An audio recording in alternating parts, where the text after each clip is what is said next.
Welcome to We Need Energy Drinks. I noticed that in the fridge. Is it Nitro? Is that what the deal is? I don't know. Welcome to WeNeedWrestling. I'm DJ. Shockingly smooth, electric blue, which... electric blue. It just reminds me of like Prince Computer Blue. Computer Blue. Well, why is it shockingly smooth? I don't know. Like, what's different about it? I think this is made with real sugar, maybe. Oh, made with real sugar. I had the orange creamsicle one, and I like creamsicle. It's very blue. You can see how blue it is in the can. It's electric. Boogie woogie woogie. Boogie woogie? Yeah, that's good. It's good. Not as good as the bad apple. Dude. I'm hooked on it. Yeah. It's like sparkling apple juice. Yeah, it's delicious. Even Michelle liked that one. Oh, fuck yeah. She was like, I would drink this. All right. It's a recipe for disaster. I'm going to stock up then. Fuck yeah. Yeah, this is all right. Yeah. It's a little like, the flavor's a little watered down than a regular Monster, it seems like. A little bit or something. I don't know. Or it's not as bubbly. Maybe that's what it is. It's not carbonated. Yeah. It's so good. It's so good. With it. What's up? Hello. Welcome to the show. WeNeedWrestling, the energy drink podcast on the soon-to-be-named network. I'm going to get that guy from my local Turkey Hill to call in. Yeah, do it. Talk to me about all his energy drinks. Okay. Fucking guy. I can see if I can get the Roll for Sodas guy on here. Oh, you told me. I was just like, wait, who? He likes mind. energy drinks. Yeah, I mean, this is quite delicious. Yeah. I'm just sipping on my Peachy Keen. Good. Same old, because they sell them in 4-packs at Wegmans. Not a sponsor. What's up, man? Not much, buddy. How's it going? How's things? What's happening? Good. How are you? Good. I know we just talked about what our weeks. We did. We just ran over literally just fucking did. We don't need to do all that on the show. Yeah, I don't know. Things are good. I'm good. It's cold, which I finally feel like it's fall. Okay. I had a conversation with Doug about that the other day. Yeah. Where I was like, it doesn't feel like it's fall. Like, we went and saw AFI on Tuesday, and neither of us had, like, a jacket or sweatshirt on or whatever. And I'm like, this is... Yeah. It's too warm. I don't like it. But now I'm like, ooh, this is nice. It was nice in New York last week, Thursday, for the con. But the way the wind cuts through the buildings in there, it's still freezing as fuck. Sure. But it wasn't so bad. I didn't wear a hoodie or nothing. I didn't want to have to lug it around. Yeah, fuck that. Yeah, I don't know. What'd I do? Not much. Hung out. Watched my nephews play football, which was cool. Yeah. I went to Flaming Crab the other night. Nice. Oh, my God, dude. That fucking place is unbelievable. Yeah. Whenever I get a phone call from my uncle, he's just like, you want to go to Flaming Crab? I'm like, yeah, dude, of course I do. I will stop whatever I'm doing and go to Flaming Crab. Yeah. And it was awesome. I had oysters. Nice. They were massive. Gross. I was like, I almost took a picture and sent it to Michelle, but I was like, I'm inhaling these. Mm-hmm. Yeah, I don't know. Other than that, I'm good. Yeah. Watching a bunch of horror movies. Yep. So I did the Letterboxd shuffle deal the other day, and it came up with like Scream 6, and I'm like, you know what? I'm just gonna watch all the Screams. Yeah, it's all nice. They're good. I watched. I mean, I've seen the first. I haven't seen any of the new ones. Oh, new ones are good. So I watched the first two. Man, that first one, dude. Yeah, first one's really good. I fucking hated it when I was a kid, like when it came out. But I like it now. I get it. I was just being a curmudgeon. I really, really like it. And then I watched 2 before I came up here today. So. 2 is the Jada Pinkett theater in the beginning. That scene is fucking incredible. Yeah. Is that the one? Timothy Oliphant at the end too? Okay, that's a good one. And what's her name from Roseanne? Jackie from Roseanne. Yeah. And that's the one where Courtney Cox is in like the soundproof glass when David Arquette's getting It's so good. Yeah. Sorry, spoilers. Yeah. Movie only came out in 97. Yeah. My apologies. Spoilers. They're back for every other one of them. So yeah. Can't wait to rewatch Scream 3. Scream 3's bad. I know it. It fucking stinks. Can't wait to rewatch it. Well, 2's Cotton too, right? He's blamed for the murder or whatever. Yeah. And like the child. Liev Schreiber. Yeah. Dude, you look at that cast. It's like a lot of heavy hitters. Yeah. Like for the 90s. And Jamie Kennedy. Yeah, well, you know. Sarah Michelle Gellar's in it. She is. Yeah, she gets killed at the sorority house. That's right. In the fake movie Stab, playing Drew Barrymore from the first one is Heather Graham. Yeah, right. Like, dude, I'm telling you, it's just fucking everybody. Yeah, a lot of people in those movies. Because Jada Pinkett Smith, I think it's Omar Epps is her boyfriend in the beginning. Like, that's a great scene in the beginning, dude. Oh my god, it's so fucking good. What's up with you, man? Nothing, pal. Doing the same thing. Rest in peace, Ace Frehley. We watched Kiss Meets the Phantom of the Park. Space Ace, dude. So fuck yeah, Space Ace. Listen, he was on an episode of Nitro. He counts. That's wrestling related. So yeah, so we lose We lose Space Ace the same day that Tim Z has a birthday from Final Wrestling Place. So. Tim, great. Now, Tim, your birthday's forever going to be known as the day Ace Frehley died. I'll tell you, I've never seen Tim and Ace Frehley in a room together. So I haven't heard from Tim since Ace Frehley was that's broke, true. We don't know. Who knows? Tim, if you're dead, I'm sorry. He might have been the one who shoved him down. We don't know. But rest in peace, Ace. We watched Kiss Me to Phantom of the Park. Me for the first time, you not for the first time. Because grade school happened. Or middle school, I guess. Yeah, but, it was literally junior high happened. It was shitty in all the right ways, and I loved it. But again, it's something. Last week, because we recorded early, I was able to go to the New York Comic Con on Thursday with Todd from Longbox Heroes After Dark. He'll never hear this. So he keeps telling people that he wants a recap of all the nice things I say about him. And I will start saying them right now. And that's that. So it was fun. It was a good time. New York Comic Con was fun. Got the AEW comic. Was there early, so I didn't get to do see anybody there or anything. I was hoping I was going to run into them. Didn't happen. I also, speaking of New York Comic Con, got Michelle to fall in love with RJ City because I showed her the clip of him interviewing OC at New York Comic Con where he just talked about First Wives Club for 20 minutes. Yeah. So Michelle now likes Hangman Page and RJ City. So slowly but surely breaking her down. Right, exactly. New York Comic Con was fun, busy. And otherwise, it's Michelle and I's 13th wedding anniversary. Lucky 13. On Monday. Not him. He wasn't there. Oh, boy. What's that Monday? It was Monday. And so we just sort of hung out the rest of the weekend and just kind of, as little phone time as possible. There you go. On Saturday we hung out with some friends and visited a pumpkin patch. But the old pumpkin patch. But Sunday, Monday we just hung out. So I didn't even watch any wrestling until Tuesday. Well, so I woke up early Monday morning. Yeah.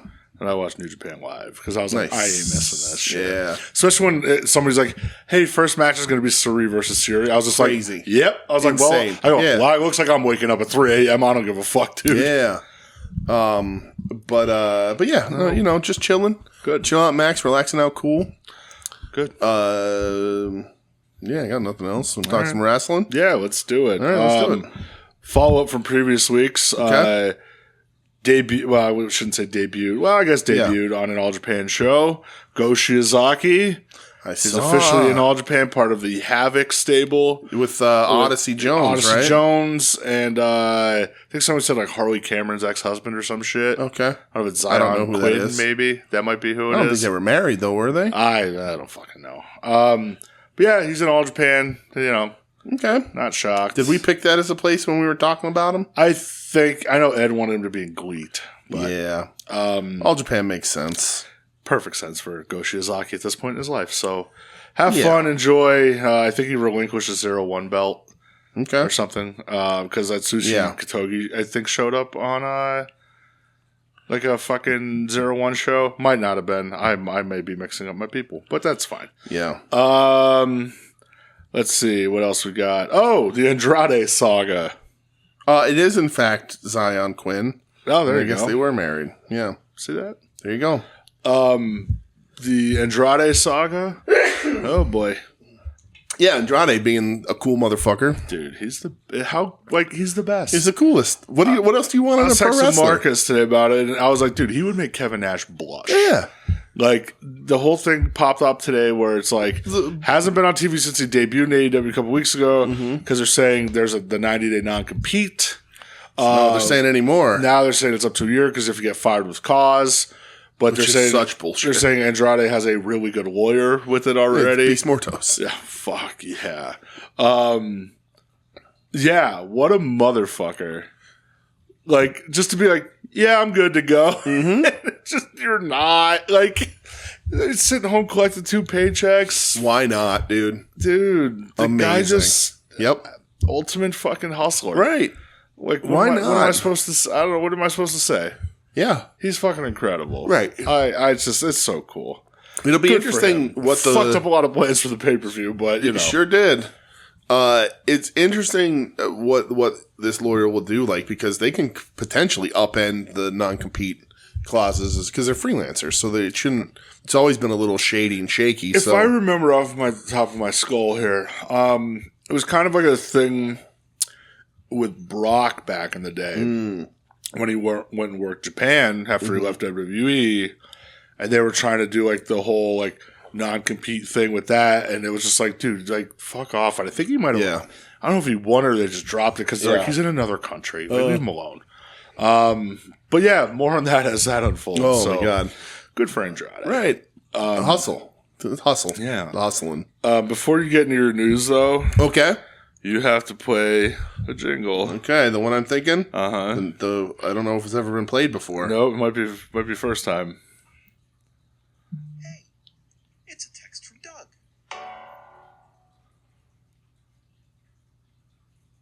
That's real quiet. I'll fix it in post. That's all right. That's okay. We're fine with that. Hold on. Wait. Let me play it again just in case I don't have the file on my computer. Hey, it's a text from Doug. That's right. We're professional. That's right.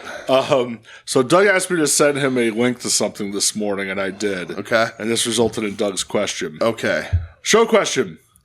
Outside of Yoshihashi, which wrestlers have the most stupid faces? So he wanted to see the promo. Had he never seen it before? No, he has. He was just like, you sent me that. Okay. I was like, I got this bookmarked. Here you go. Absolutely. Not a problem at all. What other wrestlers have the most stupid faces? Brian Pillman Jr.?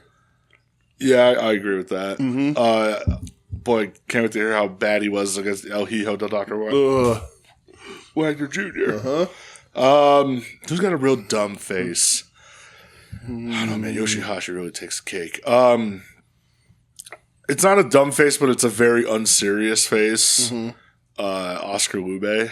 Yeah, I can't do it. It's an unserious face.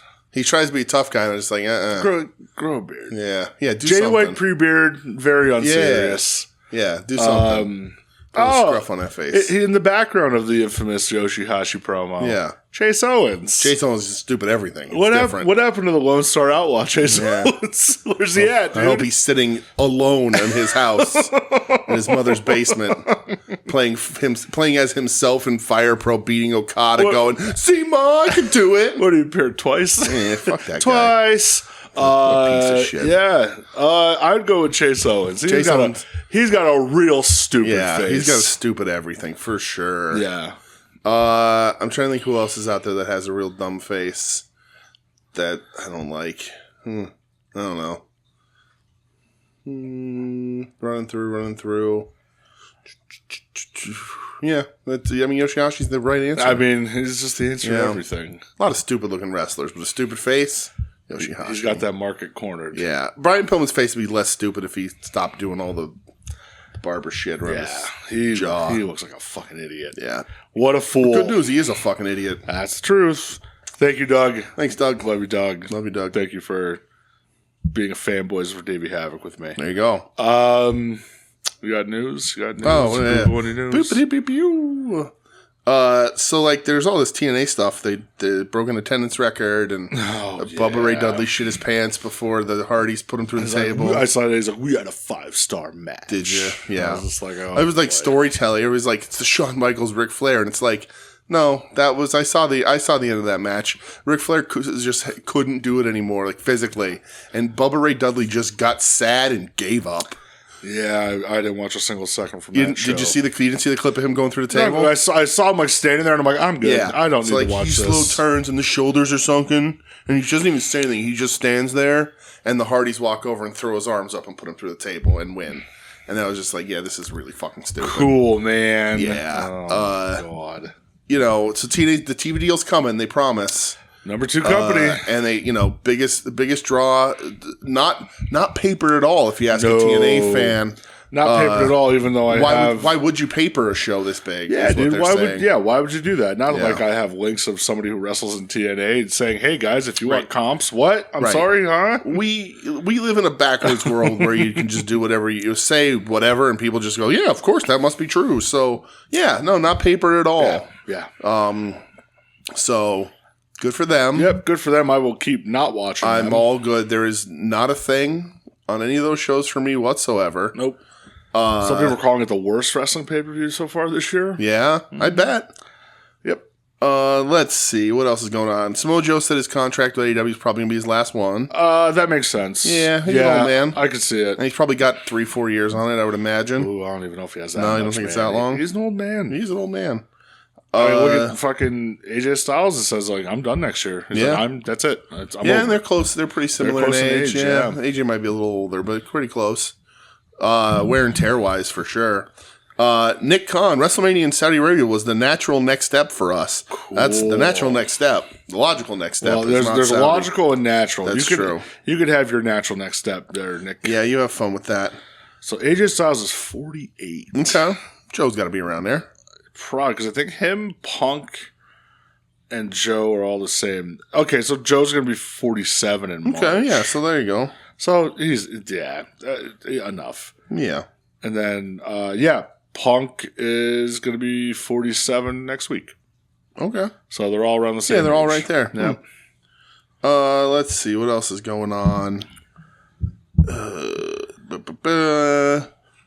Seth Rollins is injured, I guess. Yeah, I did see the clip of that. He getting beat down by the Vision. Well, so that happened the next day. Oh, he got hurt the night before? So this was on the pay-per-view. He goes to do like a Van Terminator style dive. Oh. But he dives head first, like as like a headbutt. Oh. And when he hits the mat, he like plants his arm on the mat. And I'm like, oh, that'll rip your shoulder. And apparently it did, unless we're all getting worked again, bro. Mm-hmm. Which, like, if that's what's happening, I'm like, okay, cool, I guess. Whatever. I don't give a fuck. I didn't watch the show. Right. I saw clips of Cena Styles, which, like, caused people to, like, poop their pants over whether it's actually good or not. And I'm just very much like, I don't know, dude. Like, if somebody thinks it's good, great. Right. Like, so... Like, listen, dude, they're spamming other people's moves. Yeah. Everybody knows, like, okay, this is the last time you're seeing these guys here. Right. Even, like, I guess AJ on the one show, like, go out of the mic is just like, this is probably the last time I'm ever going to be here. So, you know. In Australia or whatever.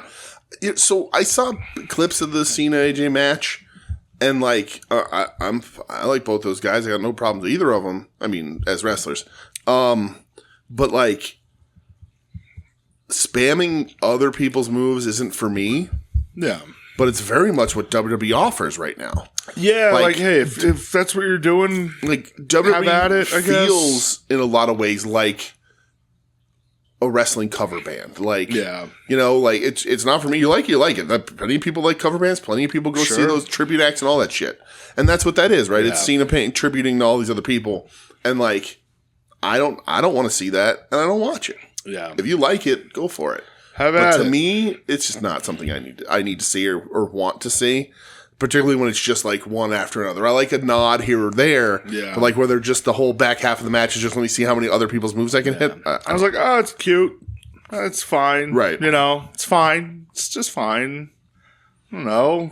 I don't think it's knocking anybody's dick into the dirt. But at the same time, I don't think people need to be like pissing their pants over it, like upset about it. I don't know, dude.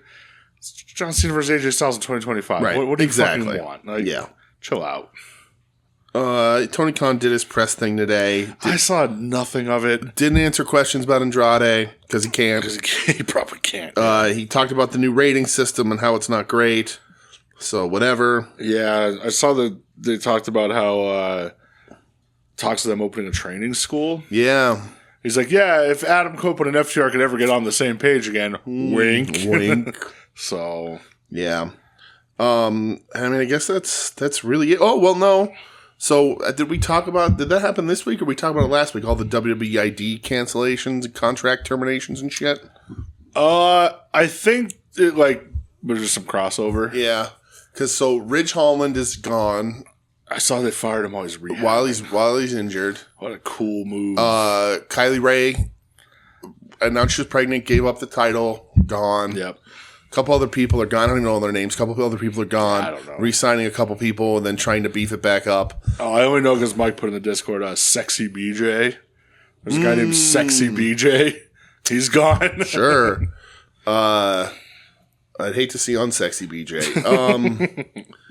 But yeah, I just, I don't know. I think how Gabe Sapolsky has managed to continue to be employed. And I wonder if this was like that was a last ditch effort to try to keep his job. Right? He's like, well, let me get new people in here and we'll redo it. And literally nobody did anything. Nobody gives a shit. But he's getting another round of hires for WWID, so have at it. And I guess like they're keeping Marcus Mathers and whatever, but like sure, I guess they're gonna start bringing other people up. But it didn't work this time. Like, nobody gave a shit.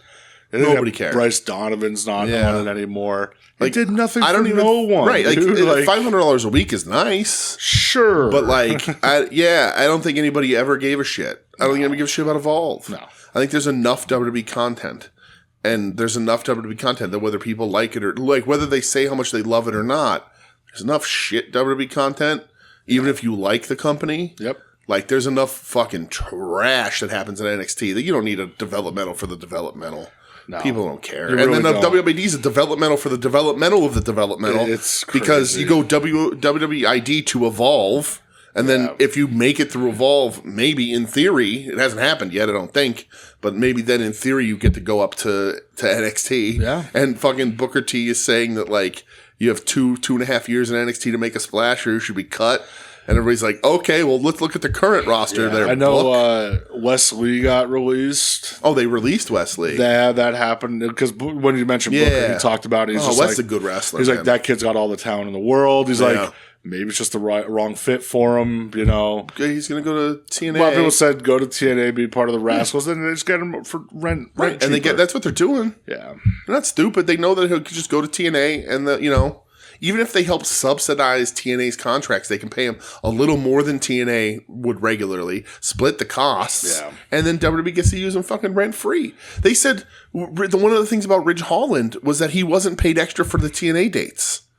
Yeah, I know he got hurt working at the TNA. And he said he wasn't paid extra, and he got released, so he doesn't. Medical bills are going to be all on him. So it's just crazy. It's insane, but again, TKO has also said tickets are too, you know, all this that. Tickets are too cheap. Yep. That you see all the legends talking about how much less money they're making. Yeah. I look, Nash was like, I'll get my fucking lawyer. Fuck this. Right. But like, you know, like this is like, somebody said this really great was like, how much does UFC give a shit about their legends right now? Oh, they don't give a fuck at all. No. Right. So that's gonna be the same philosophy here. Some fucking bean counter is gonna be looking at a ledger and it's gonna be like, who the fuck is Jim Duggan? Yeah, why are we paying Jim Duggan royalties? Who the fuck is Barry Darso? Yeah. Even though they just signed these guys, they're going to be like, who are they on TV now? Nope. Who cares? Yeah. You know?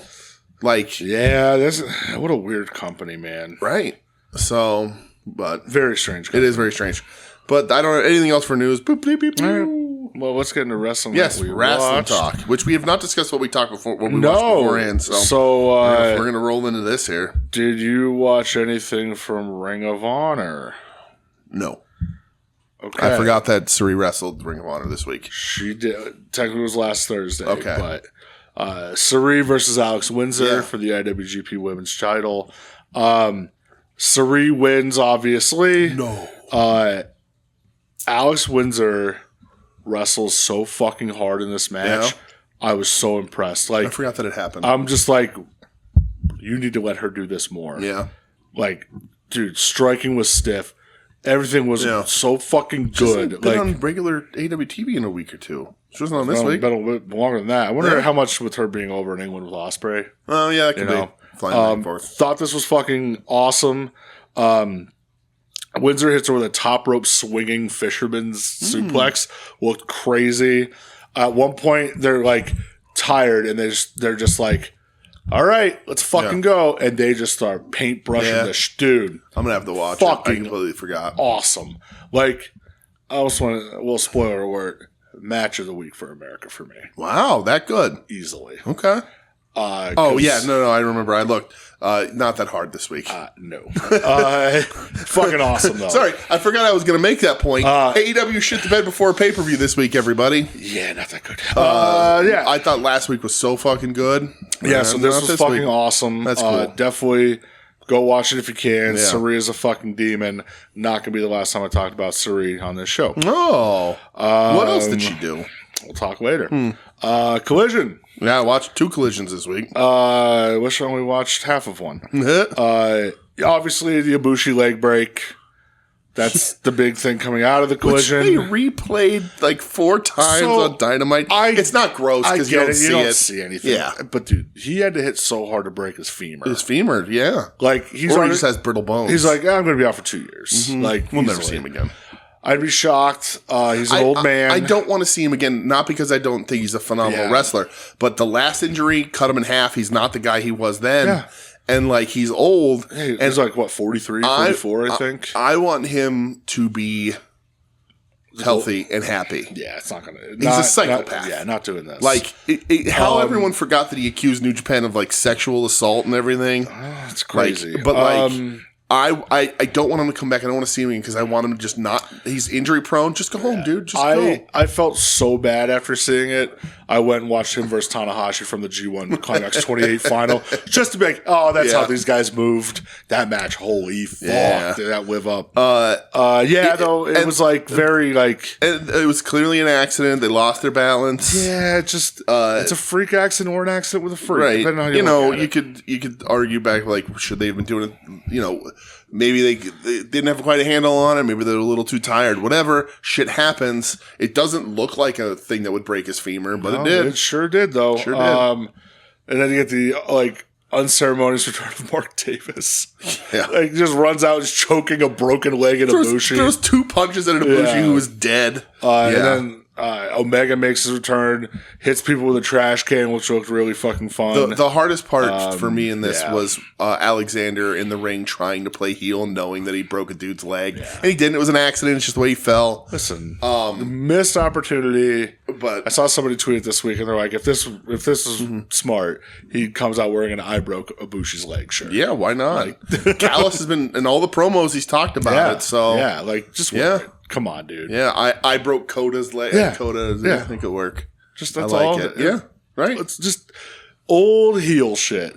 Like I remember when that happened. When you said that, I'm a little shocked they didn't do it. Yeah, I remember there was something with Punk once where he came out where it was like I broke Big Show's nose shirt. Oh yeah, it's just like. It's just such a little fucking thing, I mean, they, Eddie did the fat dog weenie stuff. Yeah. So. Fat dog weenie. What else was on here? I have written down. Oh yeah, Triangle of Madness. They beat. Yeah. Tony says there's no 3 triangles madder than us. Yeah, Tony, Stat, and Harley. Yeah, that was all right. That was okay. Where was that at? That was like almost the main. Dude, thing. Dude, there was so much on this where I was just Tony dressed as the hit woman that she's dressed like right now is just doing things to me. Well, more on that later. What did things to me was the interview backstage where she just comes up and she's like, "Take a shot, big step daddy." Yep. And they're just rips the shirt open and she's got the teddy. Yeah. Yep. So I awoke me, my friend. I want to talk about really quick. I want to talk about because it starts here and it happens on Dynamite. The acclaimed stuff, because it's bad. Yeah, it's so like it's just I just don't care. Right, but like I want to talk it out because it's such a bizarre thing to me that like the decisions they're making. So you had them split, and and Jerry Lynn was like the linchpin here. I don't think he's been with them since. No, so they split, and Max comes out and does like the cocky shit, and Bowens is like. White meat, babyface, pride of pro wrestling. Too many names, but like, I'm going to win you over because I'm trying so hard, everybody. And then Caster catches on. Yeah. Bowens is twisted in the fucking wind, flat. which none of us thought was what was going to happen. Yeah. And Caster has this thing going with the 5-minute challenge. And it's enjoyable. He's getting works. kicked in the face by Roosh. Right. And then they're forcing them back together. They had that whole thing with Jerry Lynn. And now Caster has Bowens has 3 pictures of himself. Yeah, like on the cover of magazines. And he's like this stuff. weird, cocky, I'm pretty heel. Like and Max Caster is just like, this guy's a jerk and I don't really want to be here. Yeah. And you're like, yeah, no, he totally is. But he absolutely wasn't going into this. Like, Caster was supposed to be the heel, but he caught on. Bowens was supposed to be white made babyface, twisted in the wind. And now they're back together and they're like, well, Bowens is going to be heel, but Caster isn't. And like they're doing and they don't want to. And I'm just like, this is all bad. It's all over the place. All of this it's inconsistent and it's bad. Like I'm just like, no, they were like, I don't know why, but like Caster was catching on. Dude, his shit was getting over. And you're sacrificing him now to try and get Bowens over, or try and get the Acclaim back over, or whatever. Yeah. But, like, it ain't working. The fans don't care as much. They want Caster. They don't give a shit about Bowens. Yeah, I agree. And you're going to drag Caster down with this, too, is really insane to me. And me saying that, I was like, yeah, Caster can go away. Like, I could do everything Okada does. Get the fuck out of here, kid. Bowens is the dude. He's got the look. He's got the ability. And now I'm like, He's ended up being generic wrestler 5, you know? Right. Like really, really, like, just... Yeah, not good. Yeah, just not great, but we'll see. Juice does a promo on the show, and he's wearing airbrush jeans, Brett. So he's coming back. He's getting there, slowly but surely. The juice is coming back. Moving back in. Moving it back in. The juice is almost loose. Okay. It's almost loose. It's a little too contained for me right now, but it's almost loose. The weirdest thing is that, so this is like, is it also, who do they have a confrontation with? So so right here, so it's the third week in a row that I think second or third, that Big Bill and Brian Keith have lost and then walked backstage and challenged somebody else for a tag match. Just their gimmick, like, it's like, you guys, you lose. Yeah. Why whatever. So that's what happens is that the Bang Bang Gang has the promo and Big Bill interrupt and they're like blah, blah, blah, and they're like, didn't you guys just fucking lose? Yeah, very.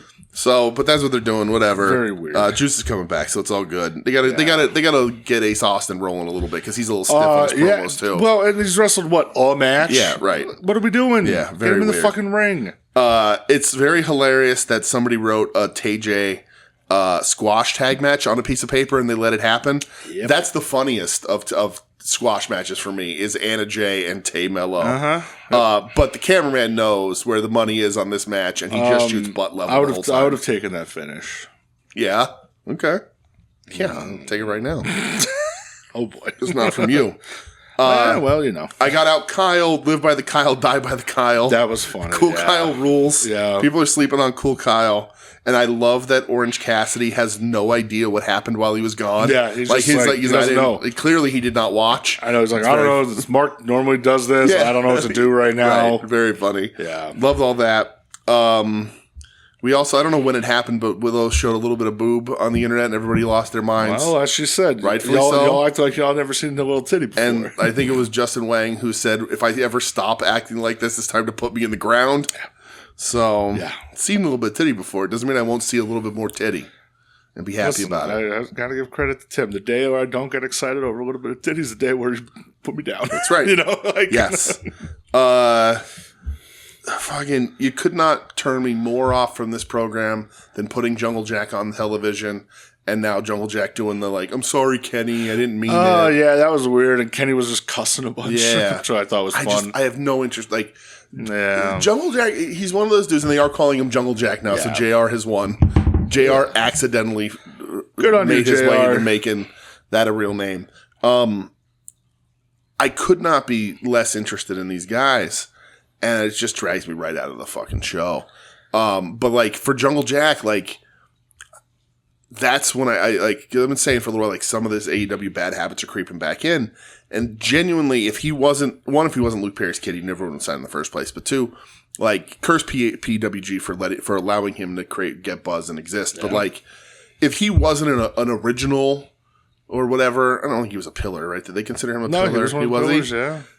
He wouldn't be brought back. He has no value to me.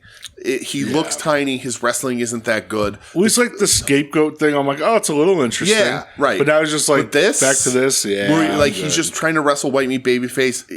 Randy Hogan's bigger than you. I'm not interested. It drags me down. I don't give a shit about the fucking dinosaur.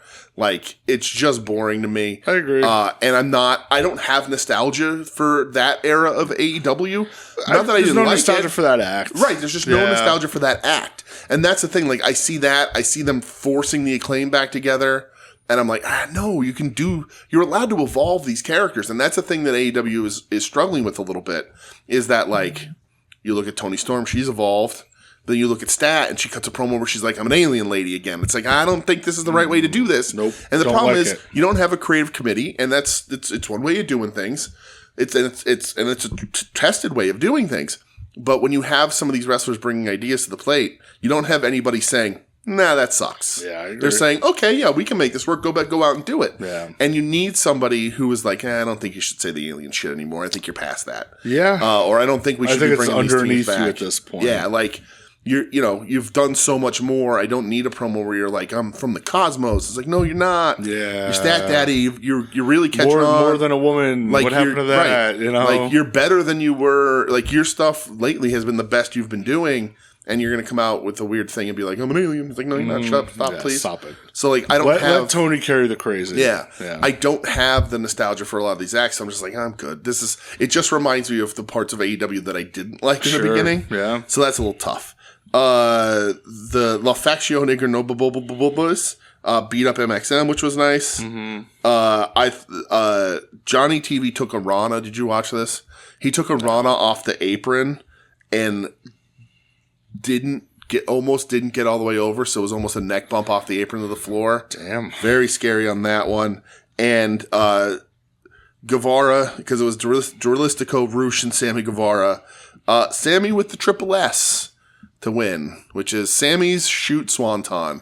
He lands... Good. I like that he's throwing... That makes it... At least there's something interesting with him. He's throwing shoot swantons. Full body weight. Good. Center mass on this one. Good. I think everybody felt bad about it. I could respect a shoot swanton.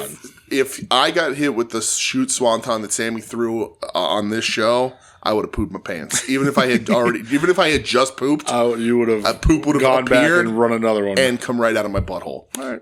It was a pretty great one. I really, really liked it. Kingston Beast Mordos. They should move on from this, like they said in the promo on Dynamite. It was fine. Eddie's looking better. It was fine. Eddie's arms and shoulders are looking good. He's looking like he's getting back in shape. I love that the crowd pops for him. I really do. I have more to say about what's happening with this later on. Yes, this wasn't the right program for him. It was a rush shaker, but there's nothing interesting. And even on Dynamite when he was just like, we're past that. Okay, good. Mm-hmm. I guess we all are. Yeah.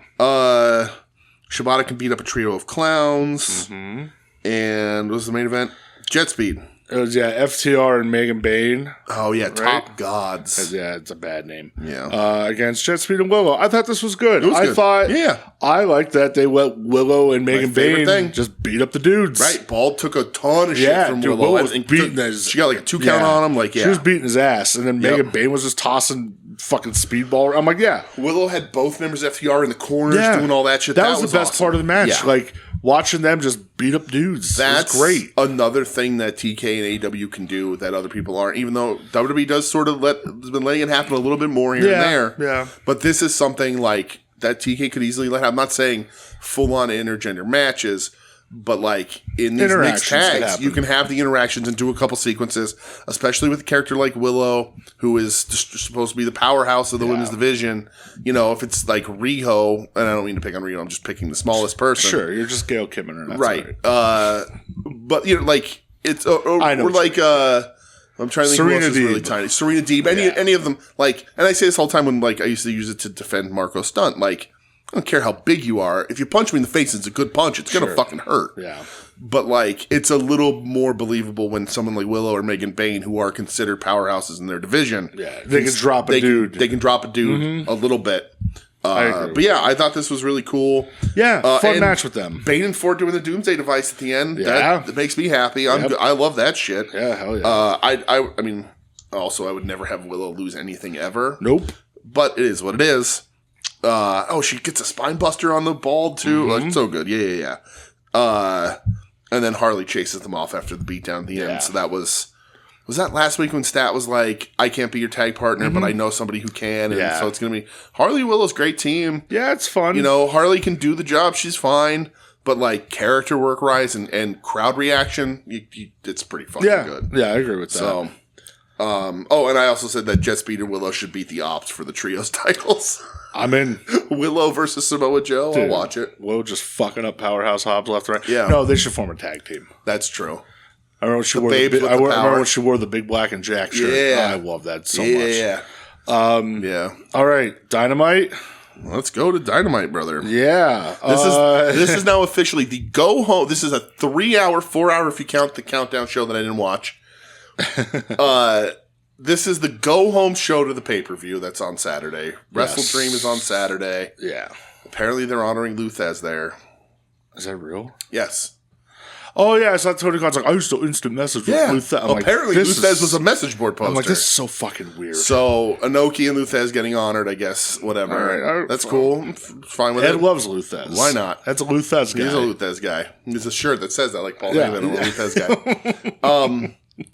I'm a Luthez boy. So, like, before we get into this Dynamite and the hour of Collision, every time an AEW pay-per-view comes up, you and I talk about it, that there will be, within 2 weeks, sometimes 3, before an AEW pay-per-view, that they will absolutely shit the bed. Yeah, they normally shit the go-home And I think the last time they had a really good go-home show. Yeah. Usually it's the show 2 weeks before or a week before really good, the go-home is really, sucks. really good and the go-home sucks. And that's what happened this week. Yeah. I loved last week's Dynamite and the TV they put on. I loved the Collision. I loved the Dynamite.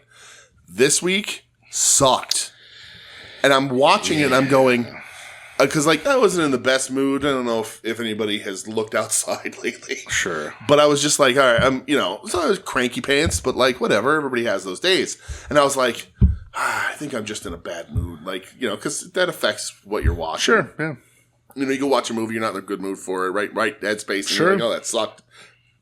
Whatever. This was AEW's bad this week. There was nothing that was like, oh yeah, let me buy this pay-per-view if I didn't want to. They barely, like, other than commentary talking about it, they didn't advance fuck all for the pay-per-view. There's a lot of things, and we'll jump into it, where I was just very like, Yeah. Like I like the Stat Tony promo to start the show. Yeah, really good. Minus the Stat alien talk. Right. I'm over this. Right. You don't need to do this. Nope. You're a world champ. Don't do but this. Renee ripping the jacket off and getting mad at him. Brother, Beautiful. Don't get me fucking started. Beautiful. Them brawling in the ring, fine. Like, yeah. I agree, though. When you start doing the alien stuff, I don't know. I don't need crazy to match crazy. Nope. You got away from crazy, and now you're kind of going back to that, and I don't like it. Yep. I like the more than a woman stuff. I liked when she was just a normal person when she was with Stokely. I don't need it. I'm very excited for the match. The match would be great. And that's the thing is like sick, but Stat's doing some of her best work in ring and otherwise. But this, like, before it was just like she's Stat Daddy. She's cool. She's tough. She's pretty. I even know, like, when I brought up a couple weeks ago, like, she's wearing that thing over her eye. Like, is she going back to this? Like, not for me. No, I agree. Her matches will be great. That's something I can put up with because I know the matches are going to be really good. But it's lame. I don't like it. Speaking of things that I think are lame, Jungle Jack carving a block of wood with a kitchen knife. That was lame. Gates of Agony versus the Hurt Syndicate. Okay. If you're going to have a street fight last week, yes, and then you just go to like a normal tag match the following week, very weird, and then they go, oh yeah, there's a trios match on the pay per view, no step, yeah. What? So it's super fucking weird. Why didn't you build it to the street fight at the pay per view? And they do it all the time. It's very weird. It's just like, why are we backwards booking? So it just says very strange. So I don't want my answers to you here to be misconstrued as a defense of what they're doing. Yeah. Because I agree with you. But it's weird to me. But it just popped in my brain now. You know why they're not doing Street Fight at the pay-per-view? They don't want to take any of that heat away from Darby Mox, which is going to be, it's not a street fight, but it's going to be no DQ, blah, blah, blah. I get that. So it's going to be violent, very similar. They've done...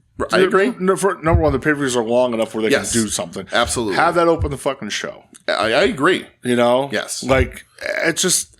I mean, for fuck's sake, look, they just had the goddamn thumbtack match on the last one, and followed by people getting stabbed with forks, you know? Like, and I think it is interesting that while the shows have still been good, these bad habits and things have started to creep. Because this is a bad habit of Tony Khan. He's done this a bunch. Where he'll have a stip match on TV and then a non-stip match on the pay-per-view.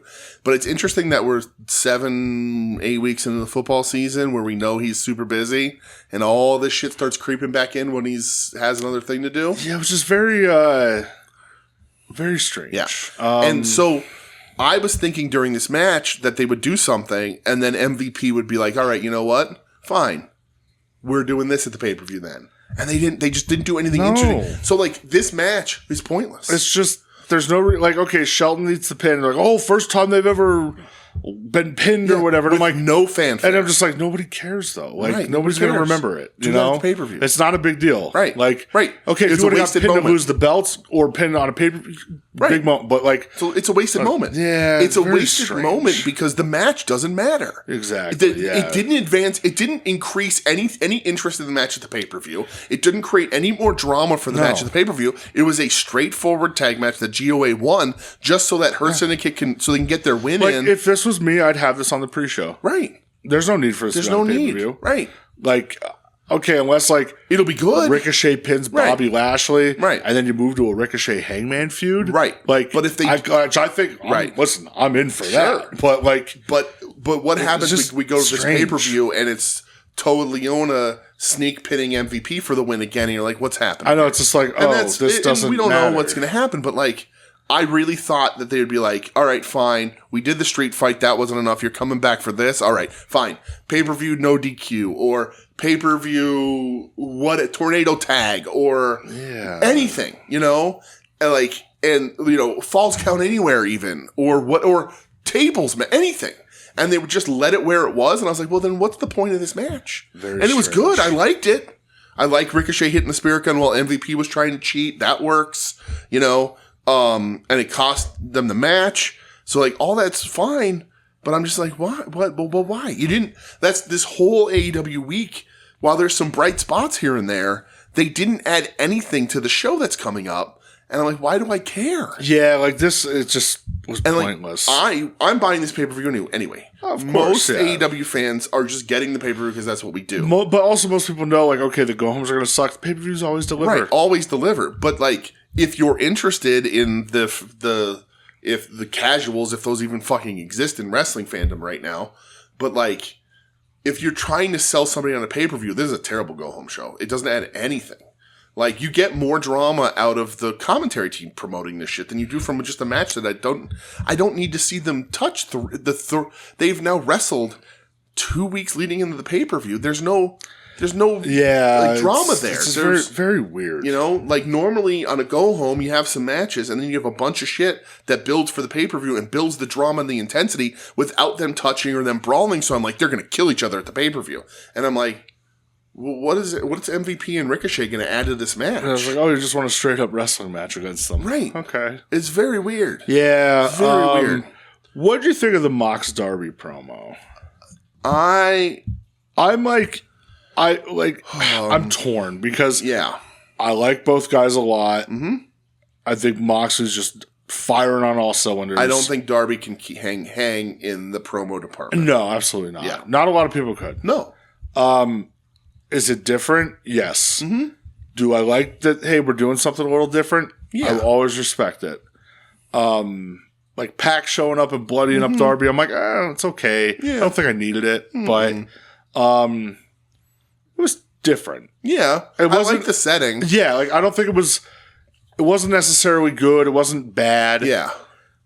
So it's just different. Darby, like, they should be taking more beats from Sting's career with Darby than they are.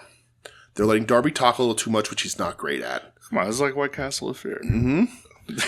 He's like Darby, like you can tell, like, and I think Darby has some good ideas and stuff, but the bread and butter, his appeal is doing stupid shit in a match and in a ring, right? We want to see him, we want to see him get beat up, but we want to see him jump off shit. Yeah, of course. Whatever. Yeah. So, like, he should, like, I'm not saying no promos, but like, you can just shoot him in the rafters watching Moxley, or just shoot him, like, have Moxley walking through the building and Darby pops up behind him and Mox never sees it. You can do, like, just watch your Sting tapes. Mm-hmm. We already know that he's mini Sting. Like, just do it. Yeah.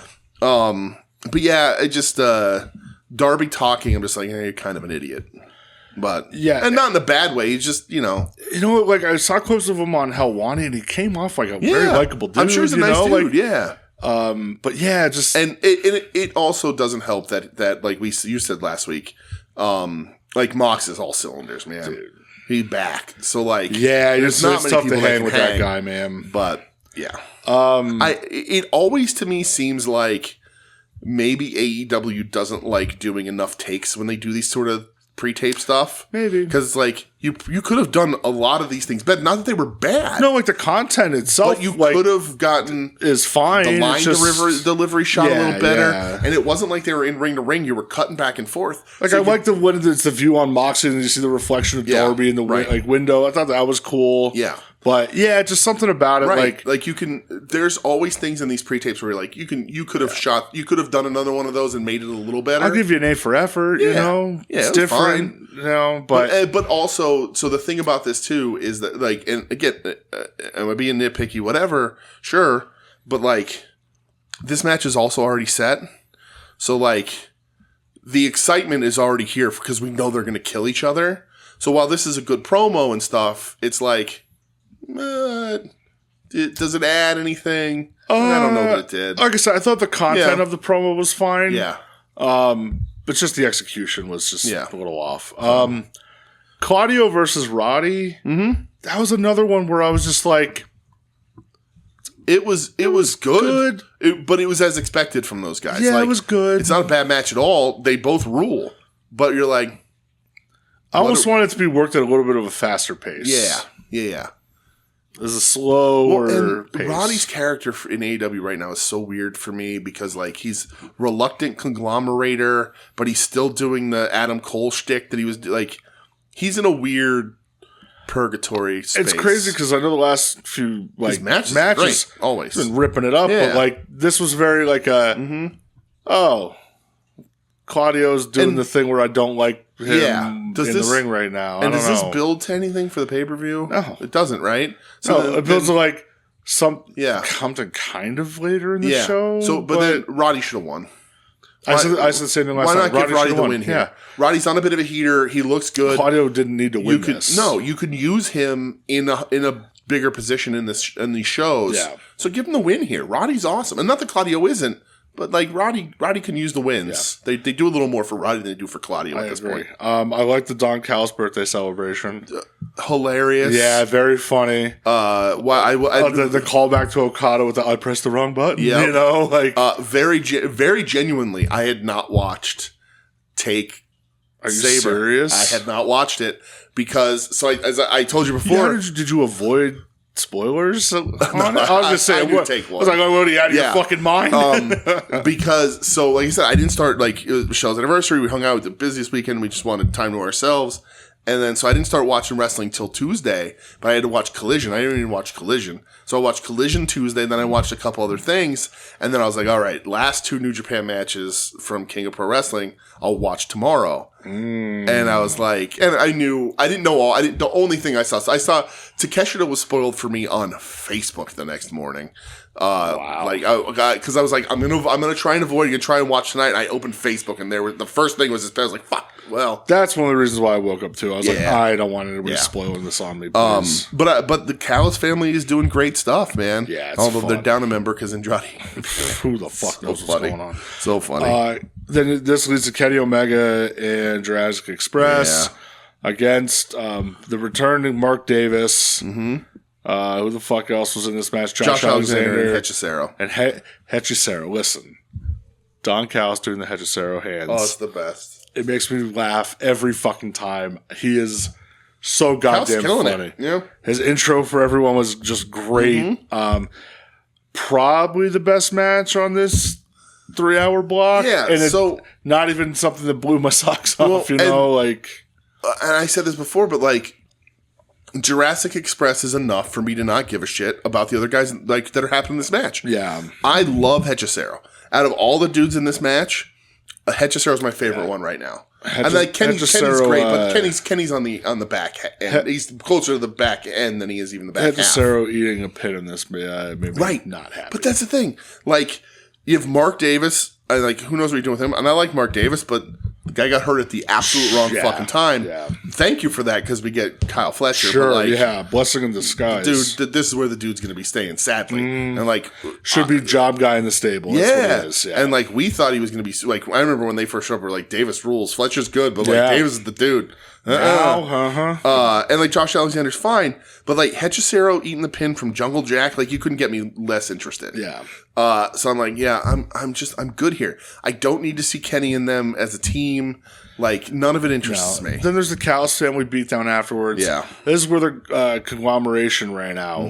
And Roddy squares off with Claudio again. That happens later in the show. Oh, yeah. Wait, that happens. when does that fucking happen? That happens, Yuta and Garcia. Is that when that happens? Oh, yeah. Dude, the fucking 3 hours fucked me up last There's night, also man. the main event, Fletcher Archer Rocky versus Briscoe and Brodito. Yeah. So it's in there somewhere. I'm all over the place. Doesn't matter. That's fine. Jamie Hayter versus Sky Blue. This was good. I said last night in the Discord, I said, like, I am shocked by how good this is. The power of Jamie Hayter dragging Sky Blue, kicking and screaming to a really good match. Jamie Hayter's back. Yeah.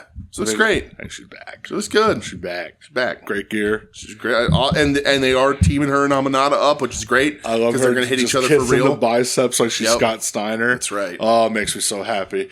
Get back to that blonde and black split hair, and we're fucking cooking with gas. Wow, she doesn't look like that in a long time.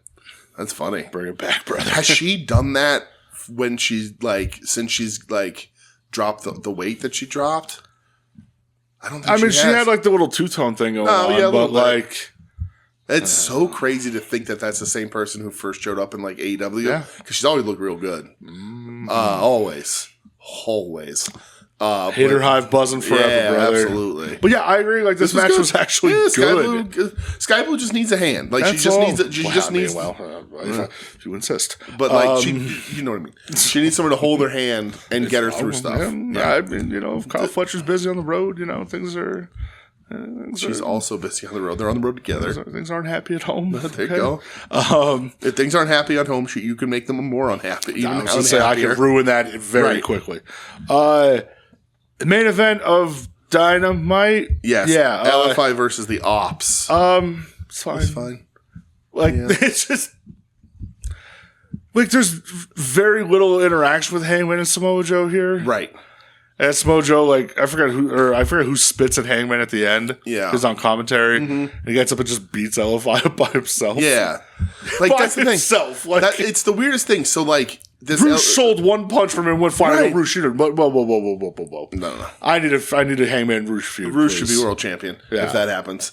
Roosh should do. I heard the story this week. Dan Severn told a story. Drop a shitski? No. Damn. About Severn's so funny because he's not interested in professional wrestling, right? And I heard him tell the story. I'm sure he's told it a bunch of times before, but he was like. He was this, that, whatever, and they were talking creative with him, and they want him to be goofier or whatever, and blah blah blah. And he was like, "Yeah, I'm not." It was the Undertaker thing where they wanted to put the mark of the devil on him. Or whatever. Okay. And he's like, Catholic man, he's like, we're not doing this. Yeah. And they said to him they said, well, I mean, if you don't do this, we're not going to use you in a good way. They're like, if you do this, you play ball, we're going to give you a push. And he was like, but you don't do this, we're going to de-push you. We're just going to get rid. And he was like, okay, you do what you want to do. Yeah. And he's like, but I'll tell you what. He goes, when you do that match, when 30 people come out 2 minutes at a time, he goes, when I get in that ring, I'm going to beat every single one of them before the other guy comes out. And he goes, and who is going to stop me? Who's going to stop me? Who's like, who is going to he goes, if I wanted to. He goes, I'm not saying I'm going to do this. He goes, but if I wanted to, who back there can walk out and last 2 minutes with me? Yeah. He goes, I'm going to stand in that ring and you're going to feed me a new person every 30 seconds. Fuck, that's so hard. And I was like, and he's right. Dude, Dan Severn. Severed at that time, murdering. You wouldn't stand a chance. They would have mauled you. You would have, as soon as your head came through the ring, you'd have to send down Shamrock to try to have somebody have a chance, You'd just kill everybody. Unless it'd be like their UFC fight where they just circled each other for 25 minutes and bored me to Terrible. death. But Roosh should do that in AEW. Roosh should just be like, I'm winning. Yeah. Go ahead, send someone out. Send somebody out. Go ahead. I'll beat the shit out of everybody. Go ahead. But yeah, this is the thing. The match is fine, and I like LFI, and I like the Ops, but LFI were sacrificed here in a way. Yeah, to just put Hanger over in a match that they didn't add anything to again. Yeah, like him and Joe barely even had an interaction. Right. And it's because they had the face to face or whatever it was last week. Yeah. And so now there's nothing for this week. You just have to come up with a bullshit match. And it's like, no. It's strange. You shit the bed on this go home. And again, I think Tony Khan historically, I would say, is probably 70-30 blows the go-home shows. Yeah, not good. There's all like last week's would have been a great go-home show, but he kind of blew this one. Yeah. But yeah, and then this transitions to Collision. An hour Collision. Which starts off with Yuta and Garcia against Orange Cassidy and Cool Kyle. Kyle Fletcher. See, my notes are like... Oh, this is where the big beatdown happens. This is where I'm at. I have OC Roddy written down. Yeah. So this, again, match is okay. It's fine. This isn't the really weird thing. So the match is fine. It is what it is. OC's looking great. I love Cool Kyle. I'm glad that OC's getting a bunch of press again. He was on that podcast with that Katie lady. Nolan. Yeah, that was a nice little story. Dude, good for Dan Soder. I had no idea. Yeah. Good for him. Yeah. I watch a lot of Dan Soder stuff. Dan Soder, I love Dan Soder. Yeah. And because he shits on the Austin comedy scene, which makes me very happy. Oh, but his Cat Williams is the best. Dude, did you ever hear the joke? Fucking Macho Man. His Dave Chappelle's amazing. Did you ever hear the joke? He said, he goes, "What if you were suicidal, but the voice in your head was Cat Williams?" And he's like, "You won't do it, pussy." Dude, Dan Soder's fucking awesome. I like Dan Soder a lot. Yeah, I like when he sits there with people at the end of his podcast and makes them open old sports cards. It's hilarious. Oh, it's so cool. But yeah, this collaboration comes out. There's not enough. Darby's music hits, and he walks out like a zombie. And Claudio murders him. Like, Darby should have just stayed down. Yeah. Just stay down. Right. And, like, Darby has the Everest flag with him. Well, so he keeps getting up, and when he keeps walking, more people beat him down. Yeah. And he gets up, and then, like, Yuta and Garcia are beating him down. The conglomeration finally runs him off. Yeah, gets in the ring with Moxley, busts out the Everest flag. Yeah. Just, like, weighs it down. Because he says, like, earlier in that promo, he's like, I'm going to choke you to death with it, basically. Yeah. And he's like, John, not too late. You know, like, remember what this means? And Moxley just said, fucking Death Rider, and walks away. I guess you can't leave flags on top of Everest when you claim. So he didn't. So there was a discussion between Tim and Marcus and myself. Oh. He didn't plant the flag. Okay. The picture of it, he's just holding it. Yeah. But he has said, I planted the flag or whatever. Yeah. It's just such. It's like a moot point. Yeah, I know. You know, I get it. The bigger picture for me is that I don't Marcus care. Says it's a working flag. Yeah. Right. Exactly. But like, the flag doesn't do anything for me. I don't. Sure. And I've said it before, but like, great, wonderful. It's very funny this week that he is not in the Guinness records because he never contacted them. Yeah, which is hilarious. Like he just thought he could do it and tell them. Guinness records, which is very funny. Yeah, I mean, who really cares? But it's great that it's an accomplishment, a cool thing that he climbed Everest. He did it. Blah blah blah. Like what 6,000 some people. Have Not a lot of people have done it. But like, I don't know. I don't know that it makes me like. Am I like, how's Mox gonna beat a guy that climbed Mount Everest? It just, and I get it's like the AEW, the rallying of AEW, but AEW isn't rallying behind him. No, they're not. AEW has never rallied against the Darth Riders. No, the only time it was when it was like Osprey and Swerve, like they were the ones fighting them off. And we had that little shot with Danny and OC and all that, and like. It's just and then my brain just starts going and I'm like, what would we be if Darby didn't take the time off and then break his foot and not climb Everest? So then he was gone again for another bunch of months, and then he was gone these bunch of months. Makes you wonder. It's very weird, odd stuff. But yeah, I'm just like, whatever. But like, again, if it was AEW versus the Riders, it's not. Yeah. So like, Darby's waving this flag, and the conglomeration's kind of helping him, but that's it. Yeah, they're more so fighting off their own, like defending OC and Kyle, not Darby. So like, it's just a little odd to me. Yeah. The match is gonna rip. I'm super excited for the match. They're gonna fucking kill each other. But like, when I'm watching TV, particularly, you're asking me to commit to a 3-hour show, which again, it's wrestling. I don't mind. Yeah. But like, I like watching wrestling. But like, I was just like. Nothing is juicing up this pay-per-view for me in any way. Yeah. Another move where I was very puzzled. It's this late into a 3-hour block. And they let Megan Bain talk? Yeah. Is that where you were really going to go? Yeah. Oh, my God. It's terrible. It wasn't... When I look and I go, you have Stokely standing right there. Yep. You got Bald and Hair. They both cut better promos. Oh, yeah. Like... She pretty. Listen, dude, I get it. Like, you want her to speak for herself, but like... Right.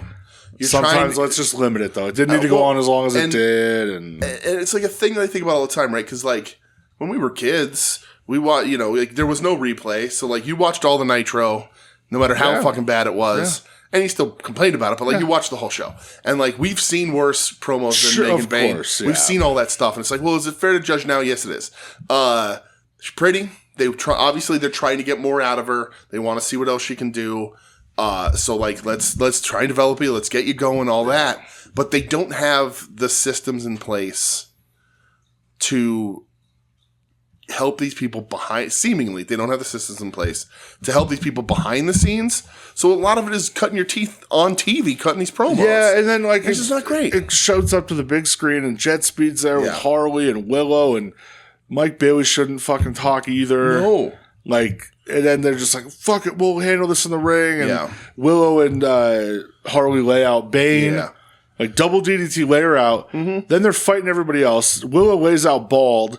And then they just go, okay, here's your match with Bane and Harley. And Bane just fucks her up. Oh, yeah. I was like, okay. That was just for nothing then. My favorite part about this whole thing is that when Harley Cameron goes, I know what FTR stands for. And they were like, what? And she's like, Fear the Wrath. Fear the Wrath. Yeah. And they're like, Wrath has a W. And she goes, I'm going to go get the W right now. Yeah. Great. That was a cute little line. Really good little line. Doesn't have to say anymore. Because again, Harley's also one that is new and struggles with that kind of stuff. So like, that's a great little thing that'll get her way over.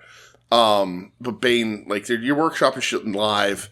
Do it as a pre-tape or something so that you can take extra takes of it and make sure you get where you want it to be. Yeah, I agree. Eddie and Hook enter in the tag division. Yeah, just man, completely just go. So I think it's a red herring when they're like it feels like we're done with LFI.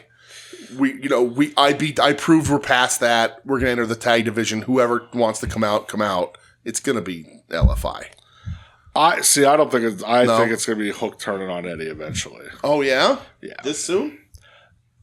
Yeah, dude, I hate this. I actually actively hate this. I have no interest in Hook whatsoever. And Hook is another dude who stands in these promos, doe-eyed and lost. That promo last night was. Yeah. I mean, honestly, both of them. It was bad. It was a bad promo. I don't know. Like, I think, was Eddie waiting for Hook to say something? I don't know. It's like Hook just stood there and the whole time. Just like the playing off. Like, I was just like, dude, like, were you guys not ready? Yeah. It seems for Eddie's return, while I'm fine with the matches, I'm glad to see him. It seems beneath Eddie, and I don't know why. Yeah, I don't know why they're. I have written down here to ask you, like, do you feel like they're just fumbling this? Yeah, I mean, he's coming out. He's getting big pops. Yes. Listen, the Big Bill match was fucking atrocious at the last pay-per-view. Yes. Really bad. Yeah. The stuff on TV, it's just like, people are like, oh, maybe they're just ramping them up. Yeah. Dude, if you're not ready to go, like, I don't know. Well, and but it's that's not the same, on Eddie. It's the same problem with... It's like... Right.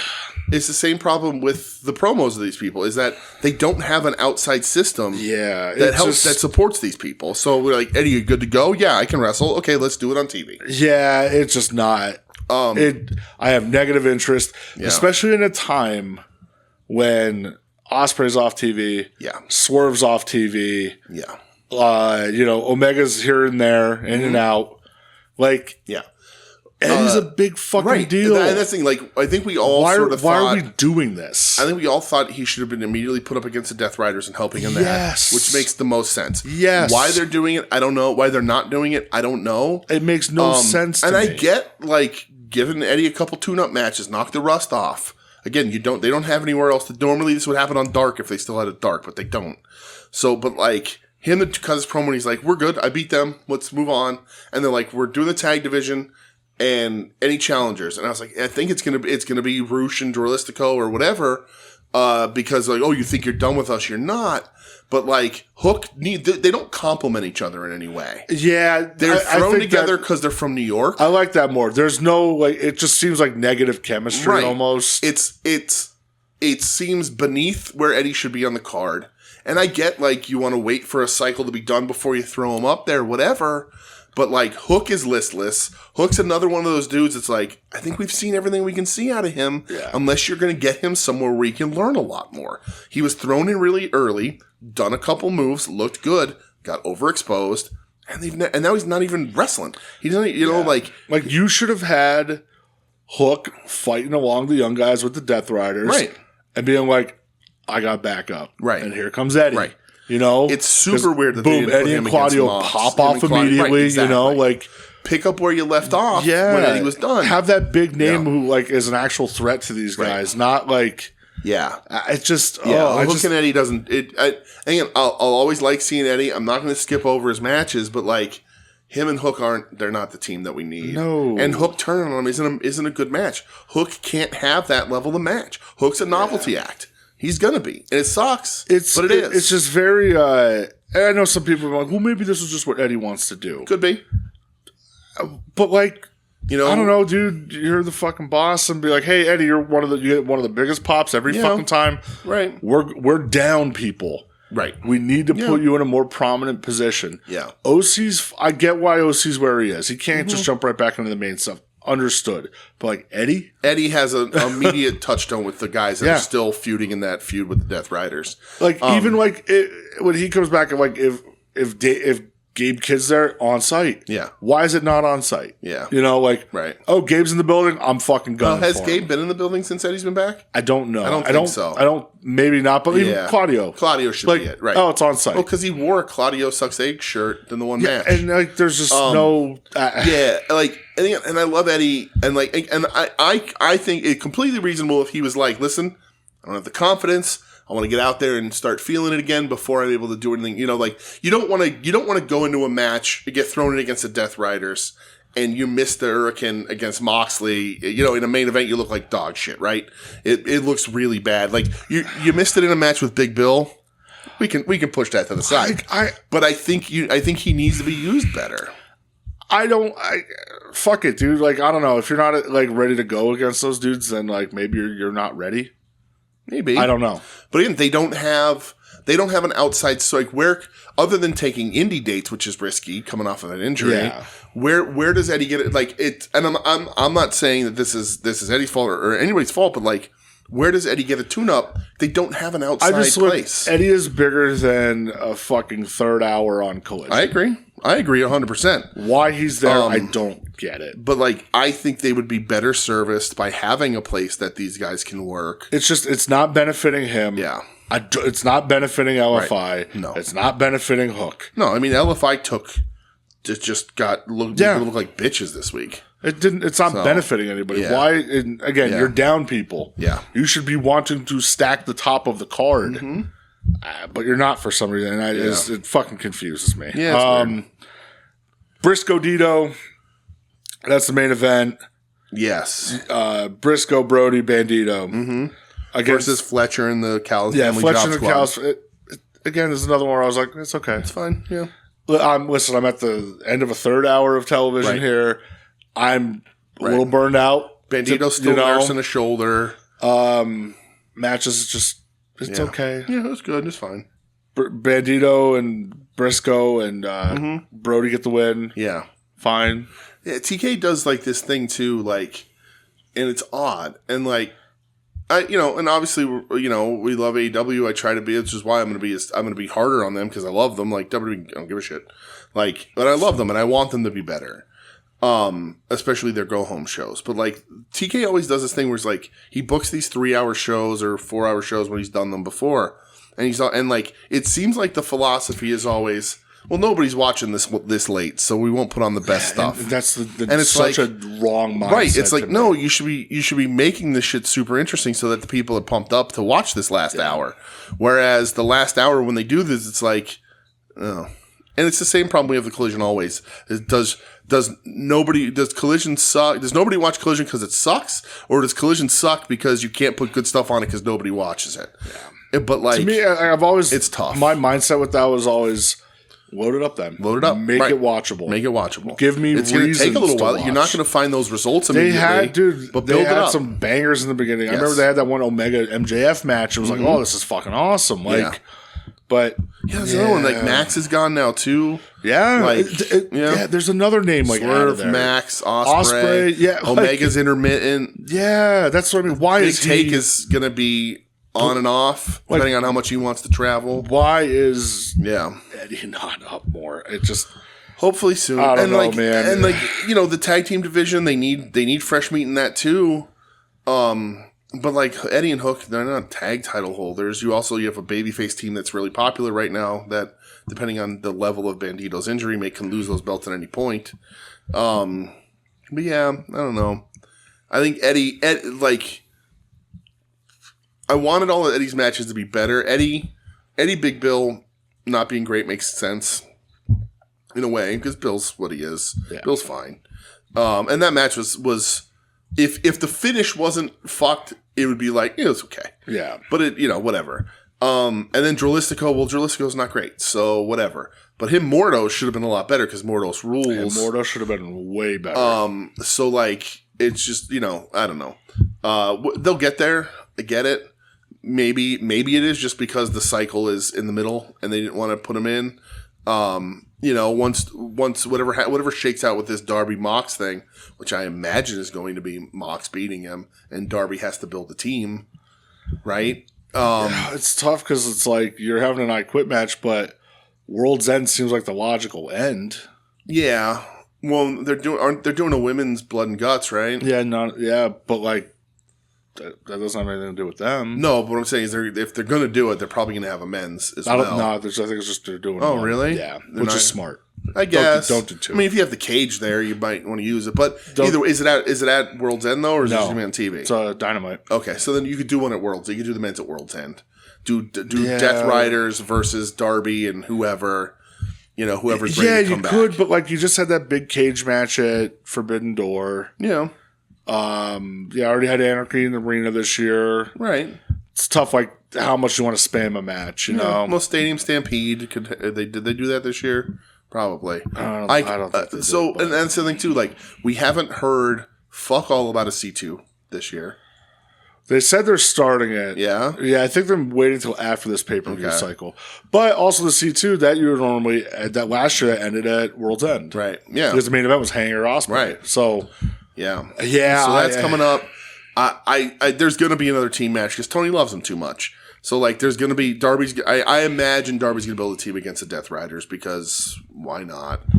Particularly because they're going to be so involved in this match. It's so crazy, like, you had the chance to be like Darby, Ospreay, Swerve, Omega, like, not now. Mm-mm. Not now, but but we'll see. But just again, like AEW, I feel a little extra down on them this week, but I think it's just because like Wrestle Dream's a stacked pay-per-view. Absolutely, it's going to be an awesome show. Really good fucking matches on there. Yeah. But the television should be reflecting that, and this TV didn't make this pay-per-view seem special at all. I agree. And I know that's a long-term complaint with a lot of people who hate AEW. Yeah. And, like, even people who dislike AEW, whether it's honest or not, they can be right sometimes. And the thing is, there's valid criticism. The 3 hours of TV, really, the 5 hours if you count last week's collision, the 2 collisions, this week. So if we count all of that we're covering, normally that's the last hour collision would be the go home collision, but I'm calling this whole week the 5 hours of content.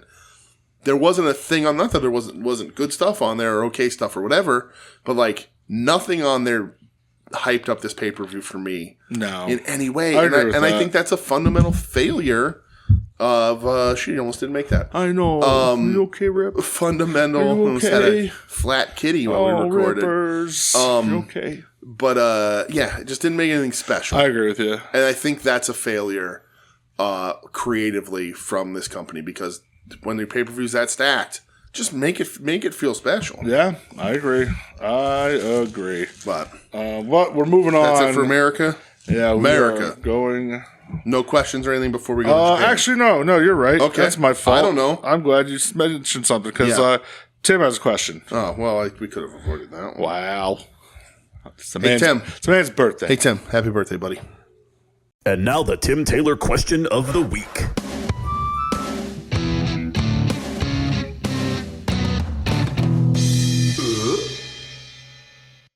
Tim? All right, so Tim says, hey, boys, love ya. I'm finally catching up on Dynamite for Wrestle Dream this weekend, and I got to know, what is something you want more of in wrestling?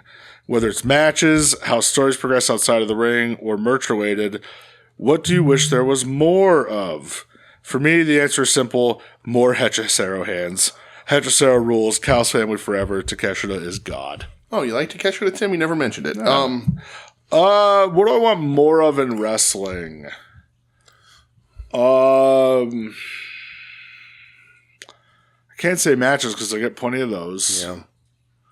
I mean, AEW specifically, I don't want to sound like this kind of person, but like AEW specifically, they do need to get better at storytelling in big moments.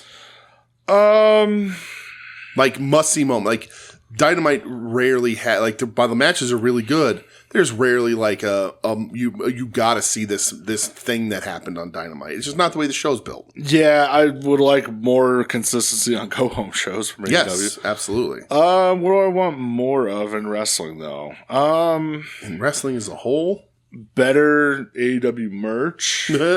Because their merch is not great. Yeah. I don't know. Less shitty people. That's going to be hard. Like, just less scumbags. Yeah. Less tolerance of scumbags. Right. Yeah.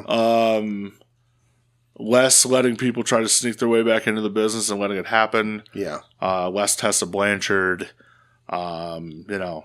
Less nostalgia for acts that have run their course. Like, not talking, like, obviously, that, like, we talk about ECW and all that sort of shit, but, like, this is also, like, an AEW thing, but it's also, like, a fucking TNA thing right now. Like, less nostalgia for acts that are either way beyond their years or are acts that were maybe successful or maybe even in a lot of cases not successful.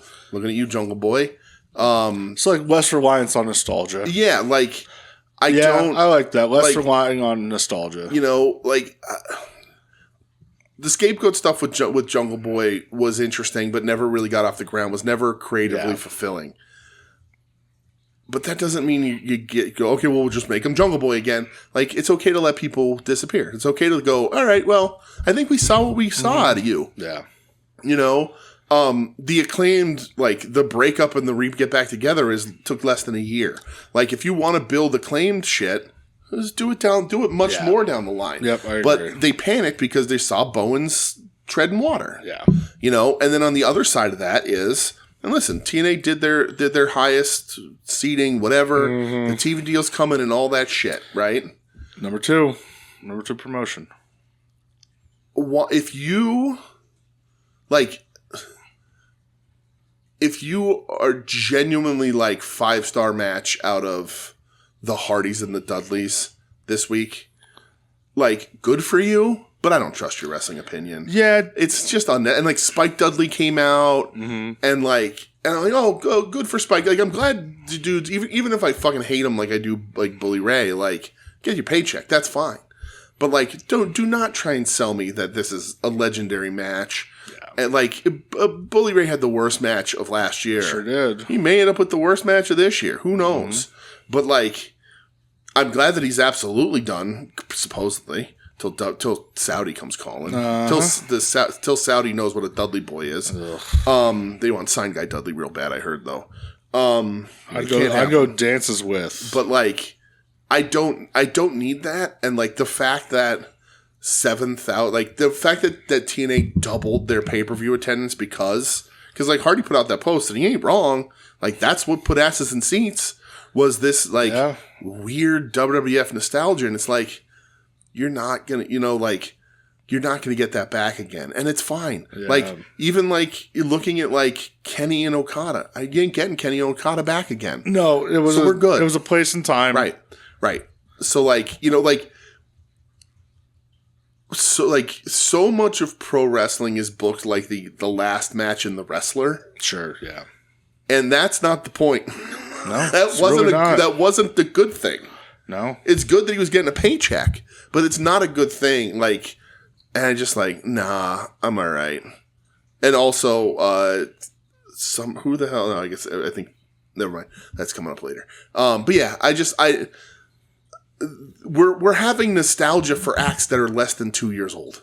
Less than 2 years gone now. Yeah, less. And I'm like, I'm good here. Less reliance on nostalgia. Yeah, I'm good here. That's where I'm at. Yeah. So, and also less of pro wrestlers thinking nobody reads their Threads accounts. Is that a thing? Yeah. Oh, fucking idiot. Yep, it sure is. And I'm not surprised. And I knew it. Like, he's like, he's never hidden that before. Nope. And I've said it to you and I'll say it to a lot of people. That does not factor into my decision of my fandom if you don't tell me what it is. Sure, yeah. If you don't tell me, like, I say this all the time. From Amarillo, Texas, I could guess Terry Funk's politics. Of course, yeah. But he never said, he kept it to himself and didn't go out there with it. Yeah. And granted, he's an older generation where that stuff was kept a little more close to the cuff. And I'm very open with my politics. Sure. That's fine. But if you don't like me for them, you don't like me for them. I'm not going to cry about it. Yeah. But, like, don't be shocked when you say something and people are like, yo, that's shitty. And you're like, what do you mean? What are you talking about? Just don't tell me. If you're in the public eye in that way, don't tell me. Some people just can't help it. They got the can't help it, my friend. Because if you're going to tell me, then we're going to act like I know, because I know, and we'll see where it falls. I still love Dustin, because I'm not friends with him. I don't know him personally. I like watching a guy drop himself on his head for 30 years. These aren't smart people. But, like, don't be shocked. You like him except when he wrestles Claudio. Right. Less of people being shocked when they say stupid shit on the internet, and people go, hey, this was pretty stupid. And they go, what do you mean? Yeah. Just, how about that? Stop being fucking idiots. Yep, I'm with you. And also, less people following fucking wrestlers around at airports and shit. Because I know Phil went off on that today. I saw that. He's right. He's absolutely right. Like, please stop. But did you see what happened today outside of a courtroom? No. Autograph, like, fans, whatever the hell they're called, were waiting outside of Vince McMahon's court appearance today. Yeah, people for his car accident. No shame, man. And it's like, stop. Yeah, it's weird. Just knock it off. People don't know on how to top be of Vince normal. sucking. Stop. People don't know how to be normal. Right. Correct. More normal, less nostalgia. All right. Less nostalgia, more international wrestling.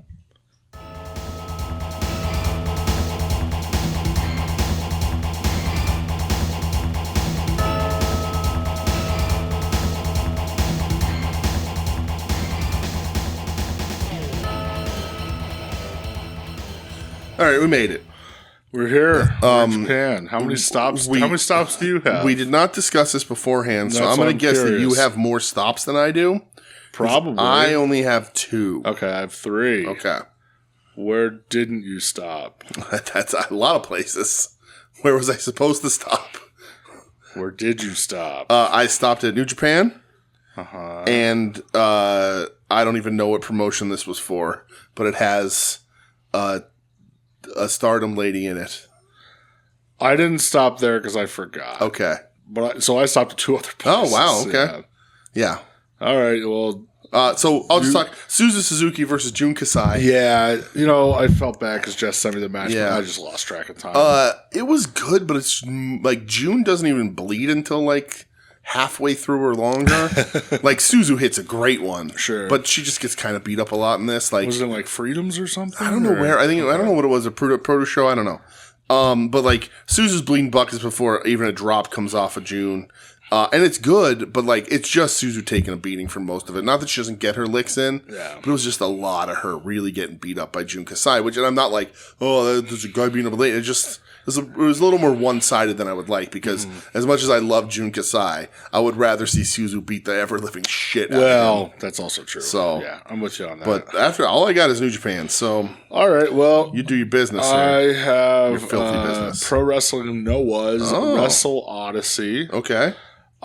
So they announced that they're kind of like running a new juniors tournament.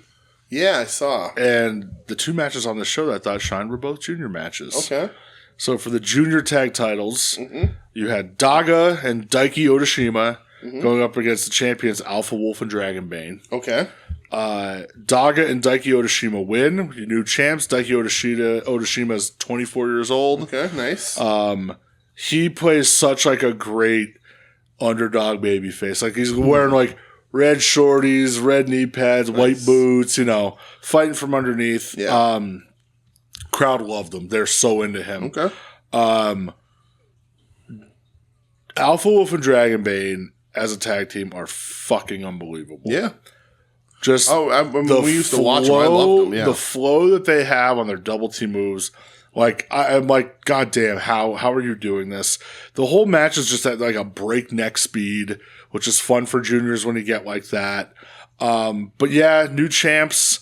I kind of selfishly want more Alpha Wolf and Dragon Bane because my God, they were so fucking good in this. Yeah. But again, the crowd was super into Daiki Otoshima. So good. They love him. He's 24 years old, homegrown guy. So that's cool. Very into it. Yeah. The other match I watched was for the GAC Junior Heavyweight title. Hiromu Takahashi versus Aida. Yeah. There was a time or two in the match I thought Aida had him. Yeah. Like, the falsies were so fucking good in this. Hiromu was wrestling heel. Yeah. Because, he's the outsider. Right, outsider. Yeah. And the crowd's booing him, and, like, he's just playing it up, you know. Good. Not that this match cements him as being an all-time great junior to me. Mm-hmm. He already was, but goddamn, he's an all-time great junior, dude. Good. He just the control that he has in this.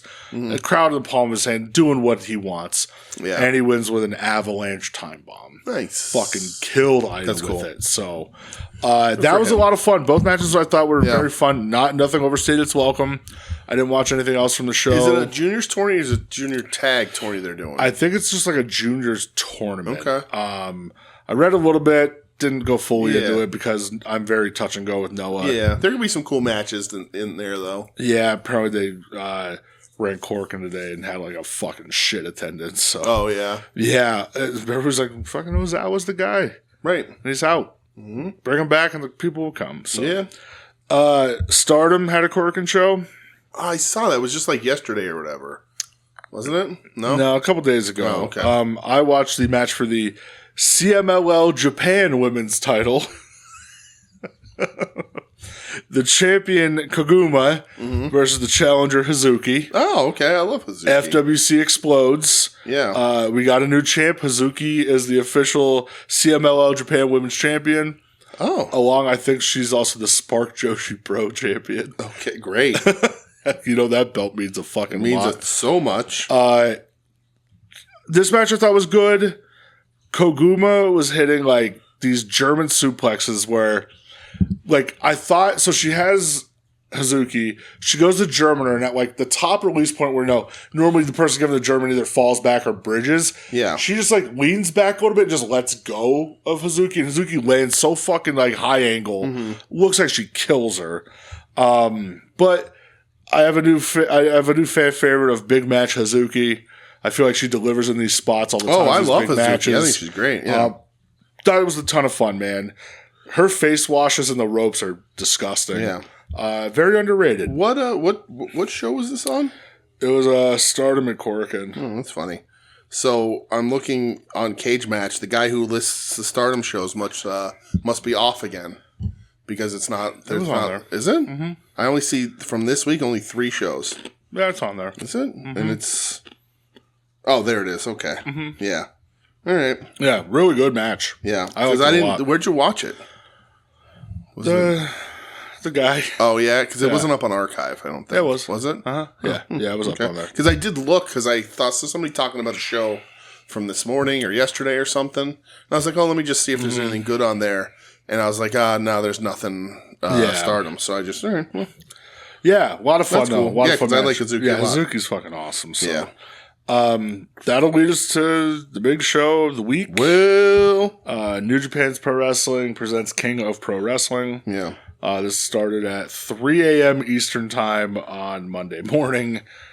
When I was like, fuck, should I watch this? Yeah, I'm going to watch it. I woke up early to watch it. I was looking at good pictures of Hazuki. He's awesome.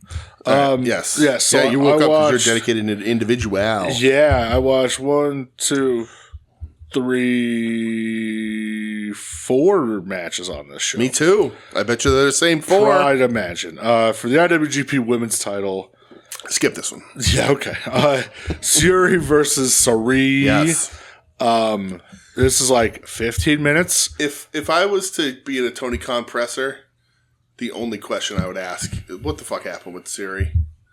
What happened? Yeah, in AEW? I think did she bamboozle you? Did she trick you? I think she's signed, but she's just gonna come back whenever. Okay. I think it's like almost like a Megan Bain thing where she was signed forever. You know? She knew that elbow was shot when she signed. Yeah, she did. And she had a match, and then she was like, "Oh no, my elbow." She looked good. Here. Yeah. Oh yeah. New champ Syuri wins, beats the big bad heel Syuri. Like 15 minutes, I thought they both got their shit in. The thing that impressed me the most, honestly, not even anything in the match, was how much the crowd was into it. Yeah. Because this could be hit or miss. Right. You know? I think while they do everything you need to do in a sub 15-minute match, it's a crime that this is sub 15 minutes. I get it. But like you have to, it's easing an audience that is not used to having, for lack of a better term, integrated shows like this.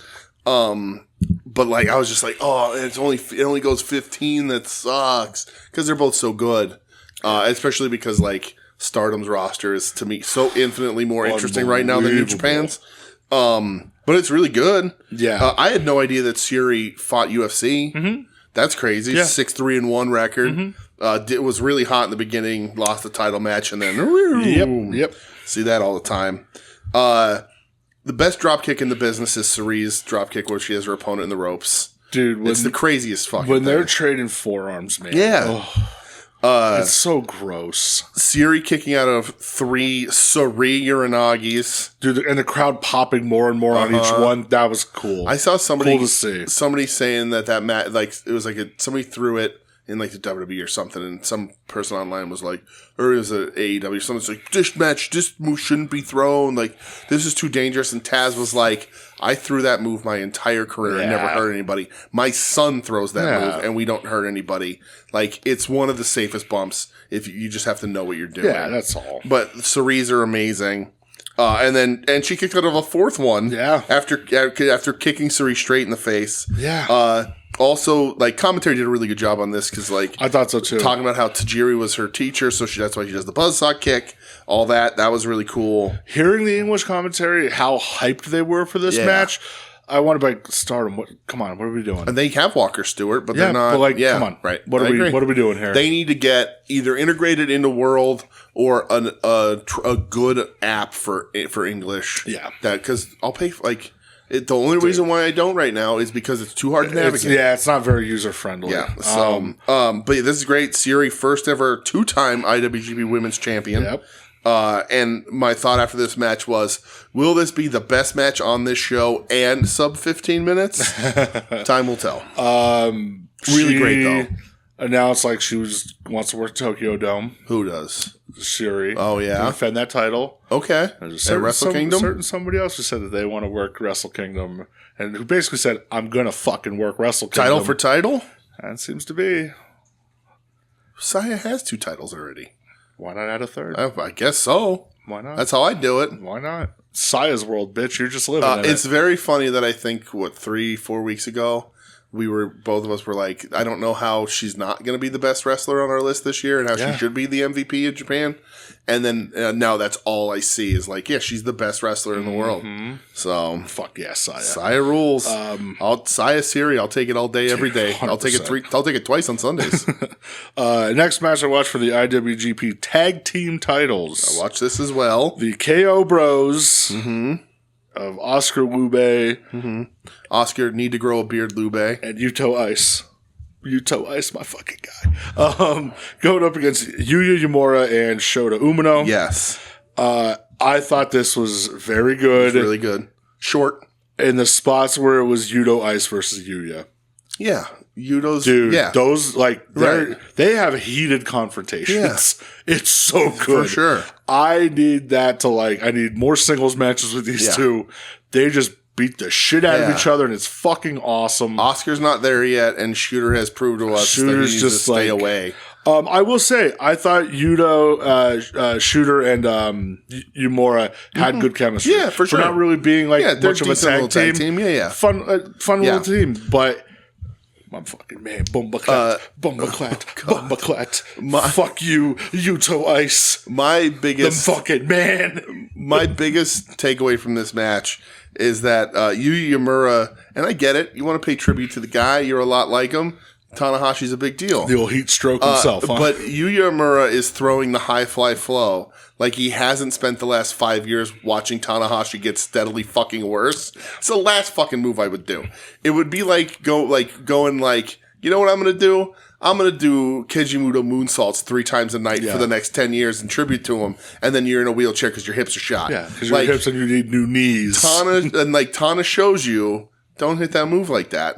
Because it just you're done. Listen, young boy going for it. I guess so. I'm about it. But I thought the match was good. It was really good. Yeah. I like that Yuta getting his elbow wrecked by Yep. And I like to get out of it. He took his mouth guard out and bit him on the legs. Fucking awesome, dude. And then when he lines him for the deadlock and then shoot headbutts, incredible. I like Yuya a ton. Yuya's awesome. Yuya is fucking awesome. Yeah. But Yuto-Ice. I like watching Yuto-Ice wrestle. It's still so weird. He's so cool. I think if maybe he was a singles wrestler, I'd be like, all right, he's goofy, but whatever. But like he's doing that, and Oscar Lube is just looking like a dork. But it's fun because he does that, but then he's just like, no, I'll fuck you up. Right. It's just you're gonna get beat up, and it's awesome. Well, and the other thing that's gonna happen is that the crowd ain't gonna let him be a bad guy. Like they're super fucking into it. So dude. It's awesome.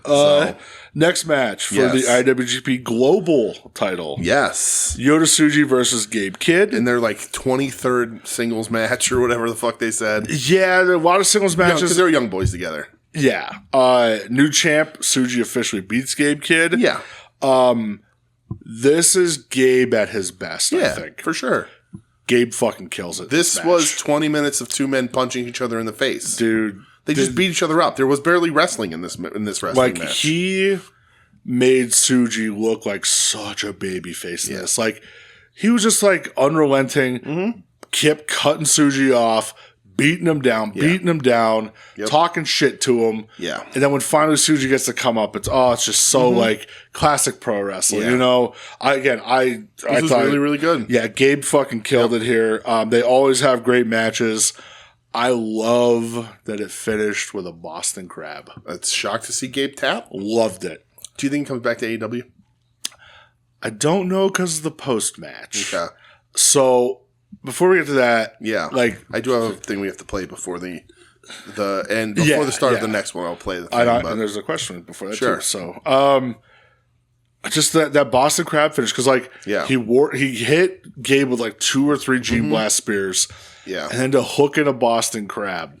Like, it's so simple, so simplistic. Harkens back to, like, their days as the young boys. That's usually their finishes, a Boston Crab. Yep. And just making Gabe tap to a Boston Crab. I was like, dude, it's so good. Yeah.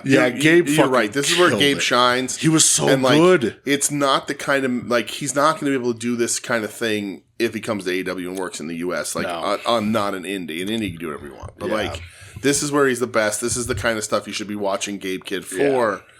And, like, you know, I hope he stays in Japan. Not because, like, I don't like him in AEW, but, like, I want him to be there. He says, I'm the defender. I want to be here and blah, blah, blah. He has better matches here. He's got this really nice rivalry with Huge Suge going. I just think it's just his strength. It's his strong point. It's where he should be.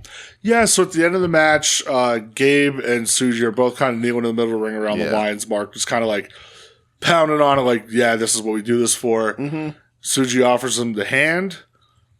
Gabe shakes it. They're standing there, and then out comes all of the Bullet Club War Dogs, and you're thinking, uh-oh, here it comes. Gabe, you lost your belt. Time to go. Yeah. And then the rest of the unaffiliated runs out to back up. Yeah, all the former LIJ. Yeah, to back up Tsuji, but to also be like, we're not going to let him Gabe get beat up, which is like, that's weird. So Finley and Tsuji are facing off, and we've talked about their history. Don't need to see them wrestle ever again. Nope. And they both shake hands. Very weird. And everybody around the ring is just shaking hands with everyone and like kind of squashing a beef. Yeah. And then Yuto-Ice and Lube are off in the corner just being like, we didn't sign up for this shit. And then finally Tsuji, he gets Yuto-Ice. Yeah, and he hits and they're doing the bumbleclat thing with the middle finger, and then they finally dap up. It's like, wow, that's fucking weird. It's very weird. Well, and did I see, maybe I dreamt this, that Hiromu and Gato are in the juniors tag together? That's a real thing, man. So, like, why? like are they Bullet Club adjacent now? I don't. I just think it's like we have no beef.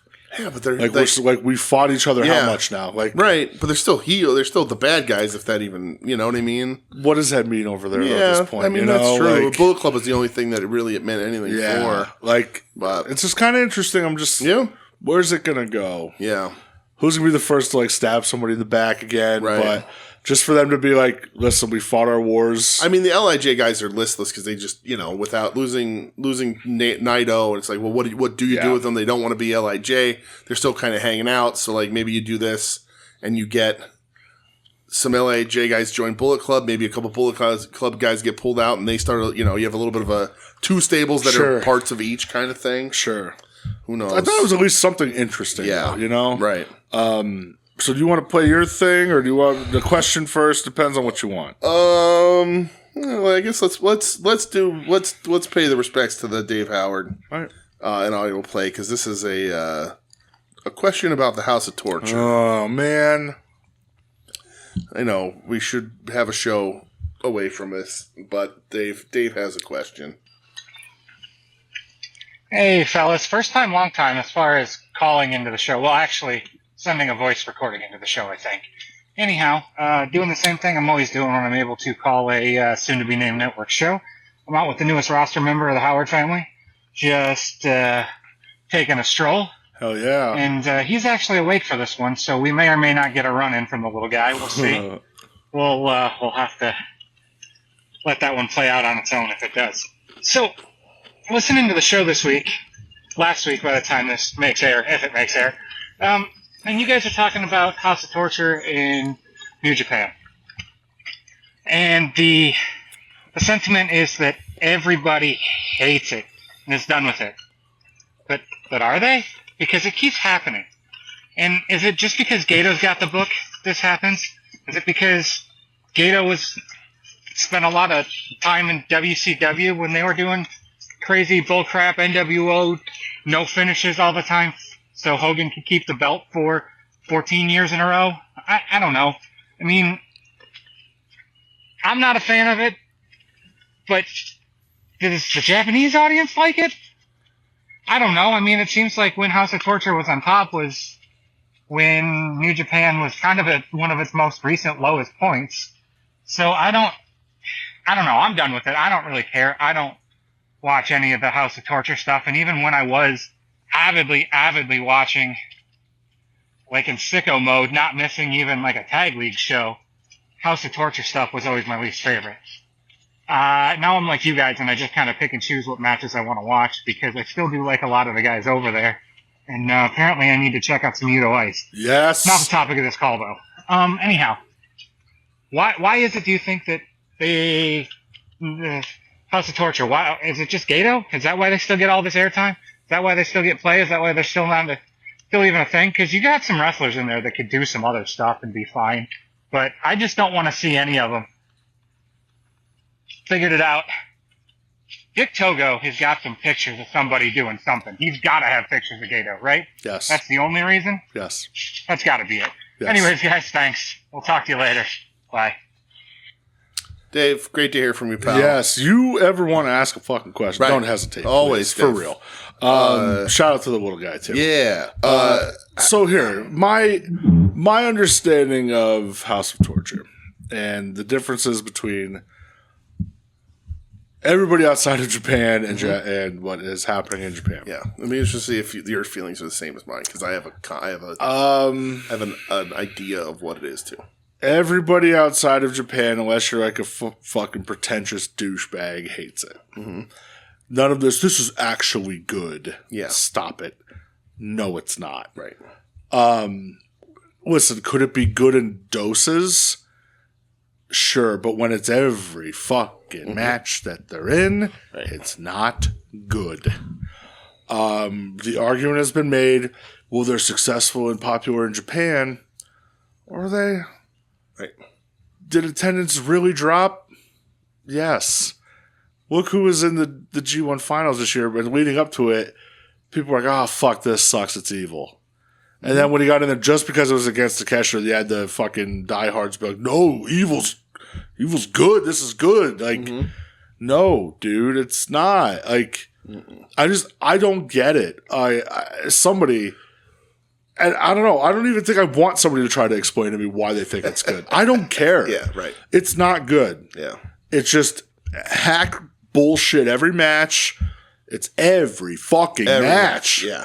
I can't take it, and I won't take it. Listen, during this show, Sonata and Joe Maloney had like a fucking big brawl. Joe got busted hard with bled buckets. Sonata was involved. I'm like, oh, he's House of Torture. I don't care. Right. Fucking, I think Evil beat Oleg Boltin for the Never Open title.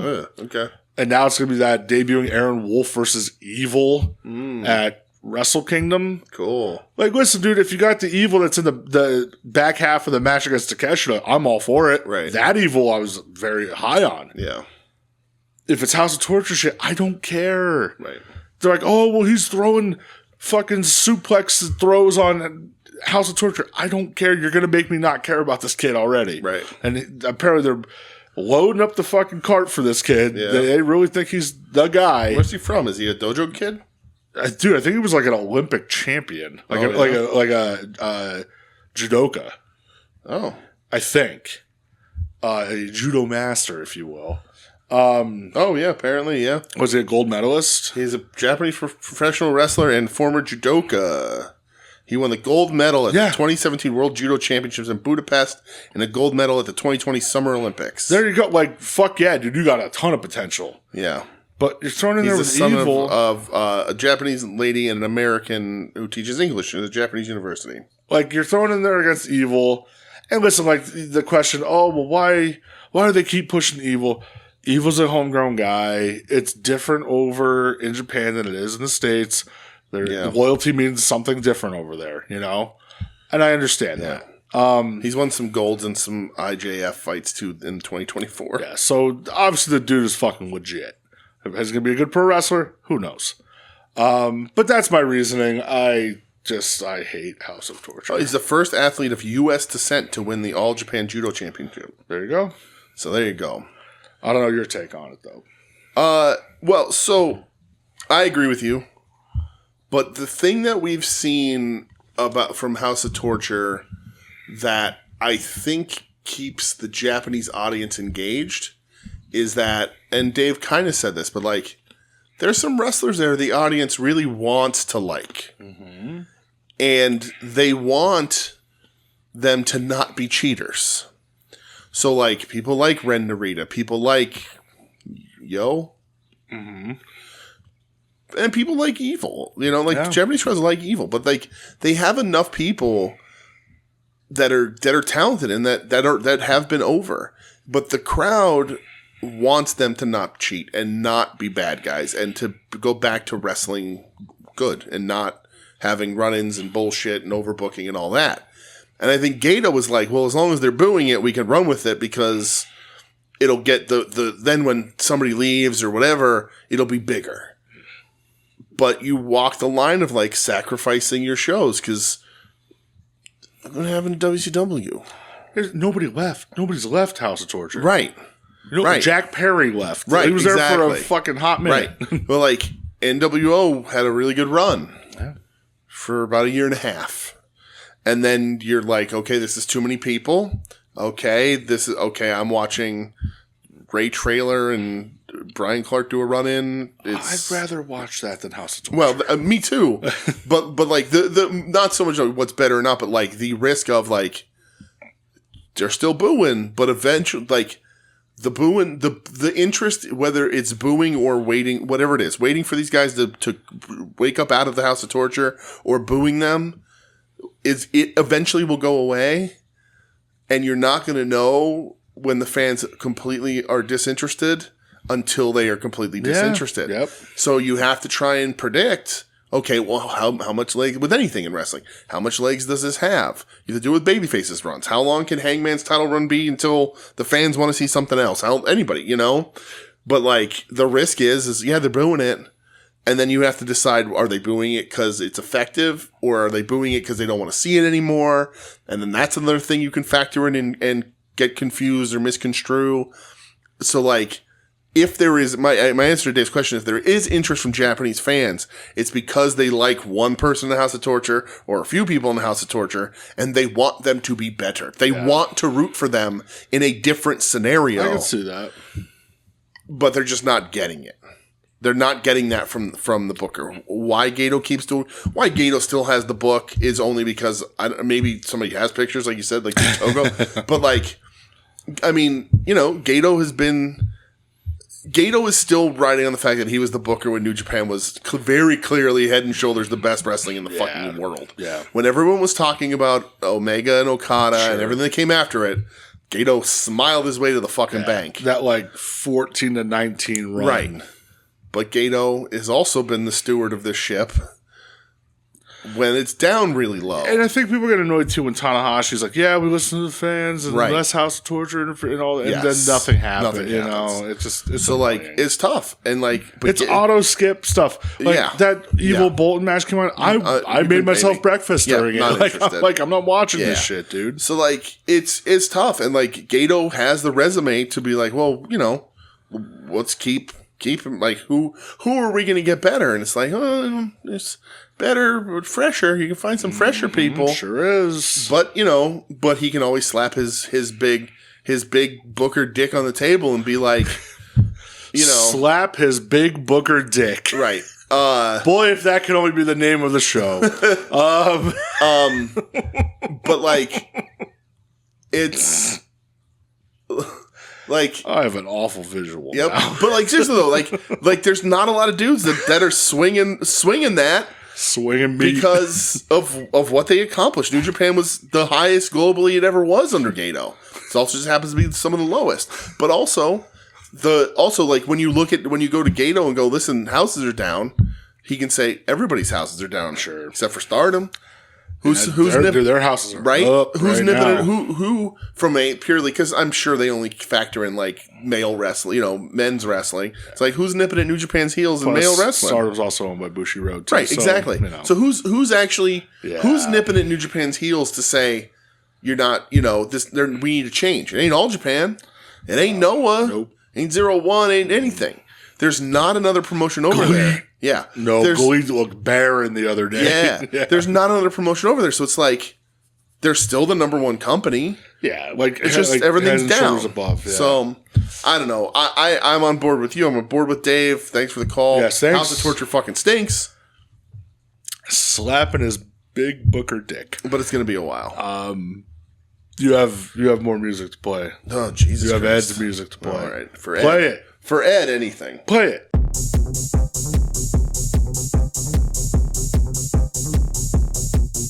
이제 이번 주에 에드 코드 질문입니다.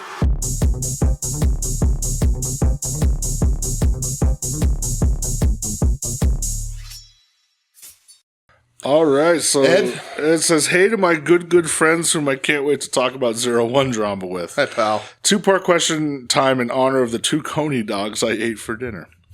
Number 1, Gabe Kidd has gone too far. Who the fuck is Smoke Dizza, and who did he ever beat to get a Ribera jacket? What celebrity would you get a Ribera jacket for? I'm going with Hunter Schafer, the most beautiful human being to ever walk the face of this disgusting planet. Times are tough, but always remember you were born at the best time possible on account of being on this mortal coil during the stardom of Hunter Schafer.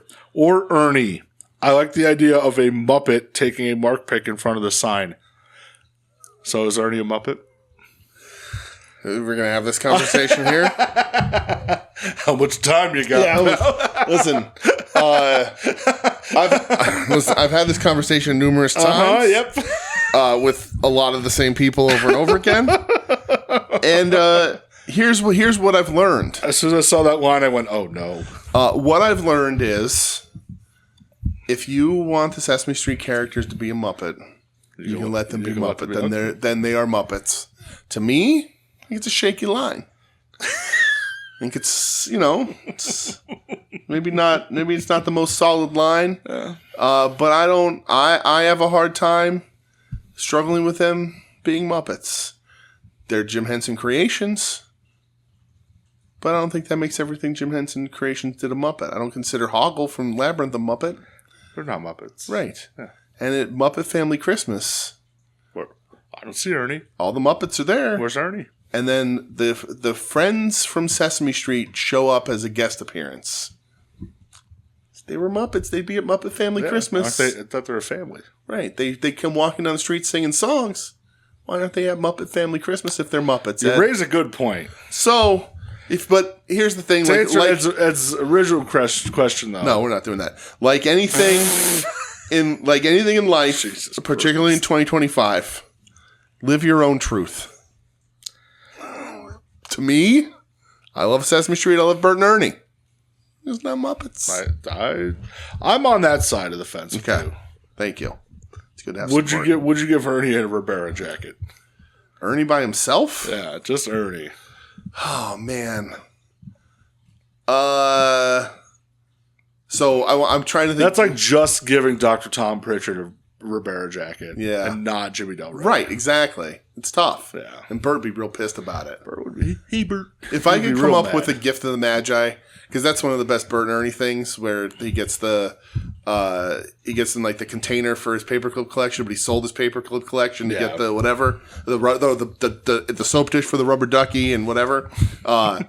I would get Ernie a Ribera jacket, but it would be some weird fucked up wish where he wouldn't be able to use it because he'd done something in wrestling, like something about the wrestling where he got me something, it would disqualify him from having the Ribera jacket. I just don't know how it would work. What do you feel about people that buy bootleg Ribera jackets?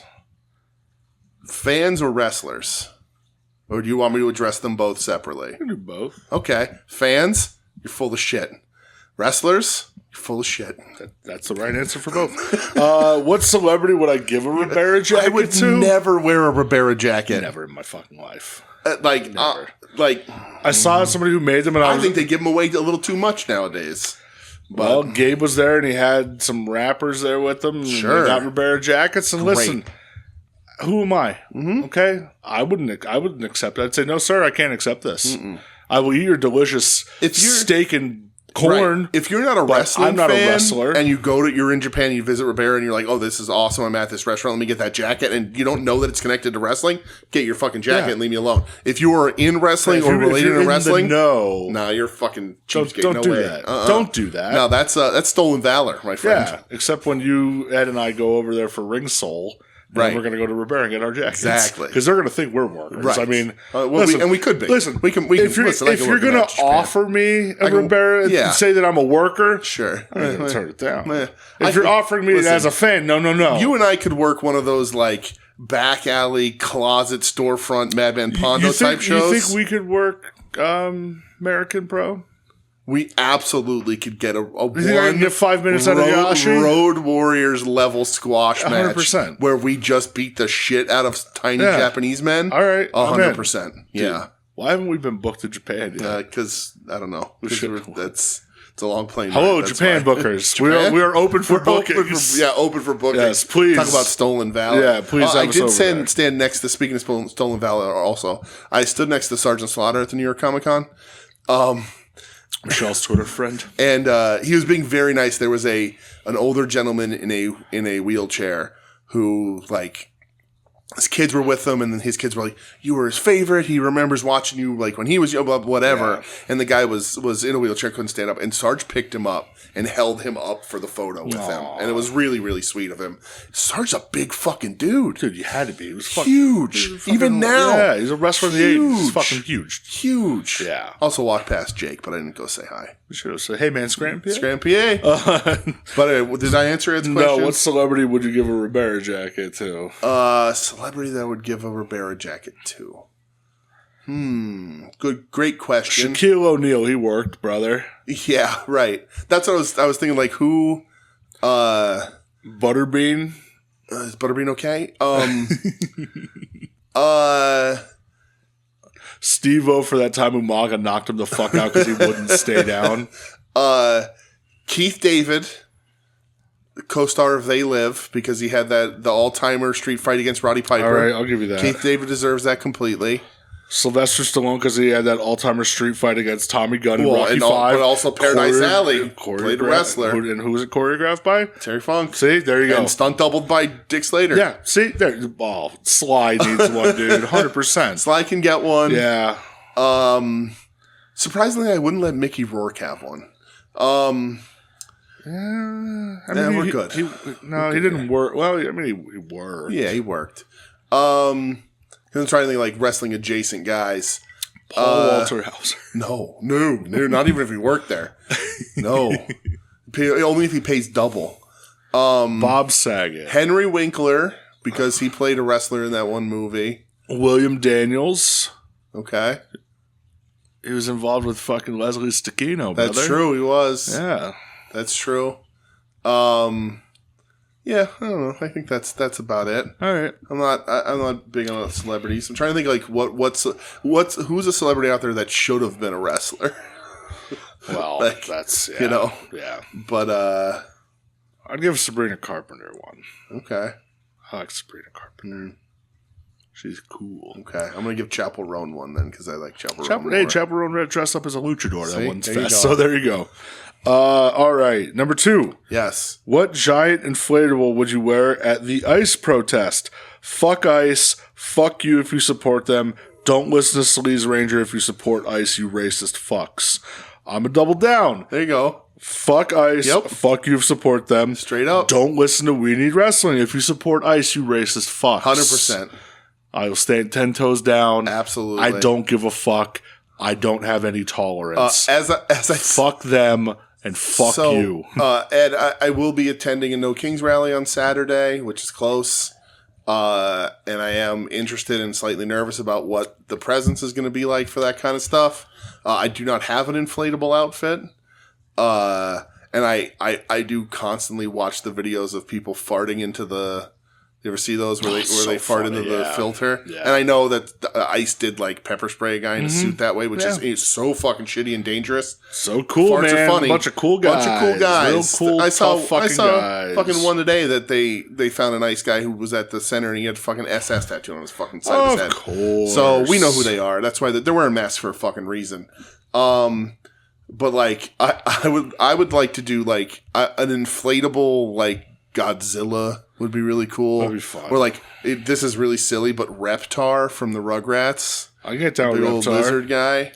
But what inflatable? I'd be like inflatable, like Incredible Hulk. Yeah, why not? Mm-hmm. Fuck that. Again, the only ice that this show fucks with is Yuto-Ice. Okay? Right. That's it. Not Ice Cube's son. Nope. I fuck with Ice-T. Yeah. Not Ice Cube. At this point in my life, I'm kind of over that motherfucker. Yeah. Not Vanilla Ice, because I'm sure he's going to fall into it. Yeah. But Yuto-Ice? Yuto-Ice. So only Yuto-Ice and Ice-T. That's only all we ice, got. Only Ice we stay fucking with. Yeah. Fuck them. Absolutely. As a collective unit. Yes. Individually. Fuck them all. 100%. Fuck them. No tolerance. Fuck them. As I said to Michelle today, because we've been having a lot of conversations about the doom and gloom of the world, and I was kind of down, and I like this, and I legit Saturday morning I'm going to a protest, and like I was nervous about it, and I told her that I didn't necessarily want her to go because like they're disappearing people, is what it is. Sure. And I was like, and I just don't, I can't fathom that happening, and I don't want to see what my reaction would be if that was to happen to a loved one of mine, because I'm already furious about it the way it is. But as I said to her today, I said, I thought about it, and I realized I can't let Biohazard down. I would rather die on my feet than live on my knees. Sure. So can't let Biohazard down. They may have let you down. Biohazard may have let me down a bunch of times. Yeah. Looking at you, fucking manosphere, whatever the fuck. Man. It's not it, but it is now. Whatever the fuck Ethan was talking. Yeah, manosphere. But yeah, I'd rather die on my feet than live on my knees. So yeah. Yeah, I don't know, man. Fuck all that shit. Yep. I fucking inflatable costumes are funny though. I hate that the fucking commercials are on during AEW. I didn't get any this week. Do I think AEW has any control over it? No. Do I think if somebody asks him about it, should he address it? Yes. Yeah. Even if he just says, guys, we have no control over it. Right. I can't. Don't duck it. Yeah. If you just get a straight answer, we have no control over it. Right. Okay. Yes. Right. But yeah, fuck all that shit. Yeah. I just had a really fun thought, Britt. What if you and I, and the bigger assumption here is me being a tough guy who can pull off any sort of violence on another human being at all. But it'd be very funny if you and I went as inflatable SpongeBob and Patrick and just beat asses all day. I'd be into that. It'd be a very funny visual. Let's make it happen. All right, main event time. Thank you, Ed. Love you, buddy. Thanks, Ed. IWGP Heavyweight title. The challenger, the winner of the G1 Climax, Konosuke Takeshita. Yes. Going up against the champion, Zack Sabre Jr. Correct. We have a new champion. We do. Konosuke Takeshita. Yes. Officially the IWGP World Heavyweight Champion. I love this. Really great. I thought this was just like that classic epic New Japan match.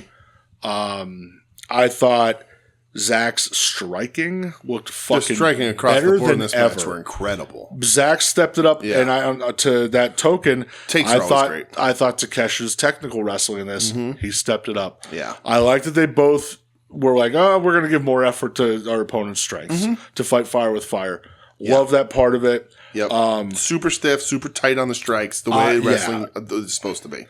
Dude, Takeshi is just like the strongest motherfucker ever. That Blue Thunder bomb that he hit was so goddamn insane looking. Even when he hit the Raging Fire, so insane looking. Sabre was wearing out his arm. Didn't matter. No. Takeshi, he hits the two power drive knees to end the match. Fucking outstanding. The thing that I like from both of these guys is that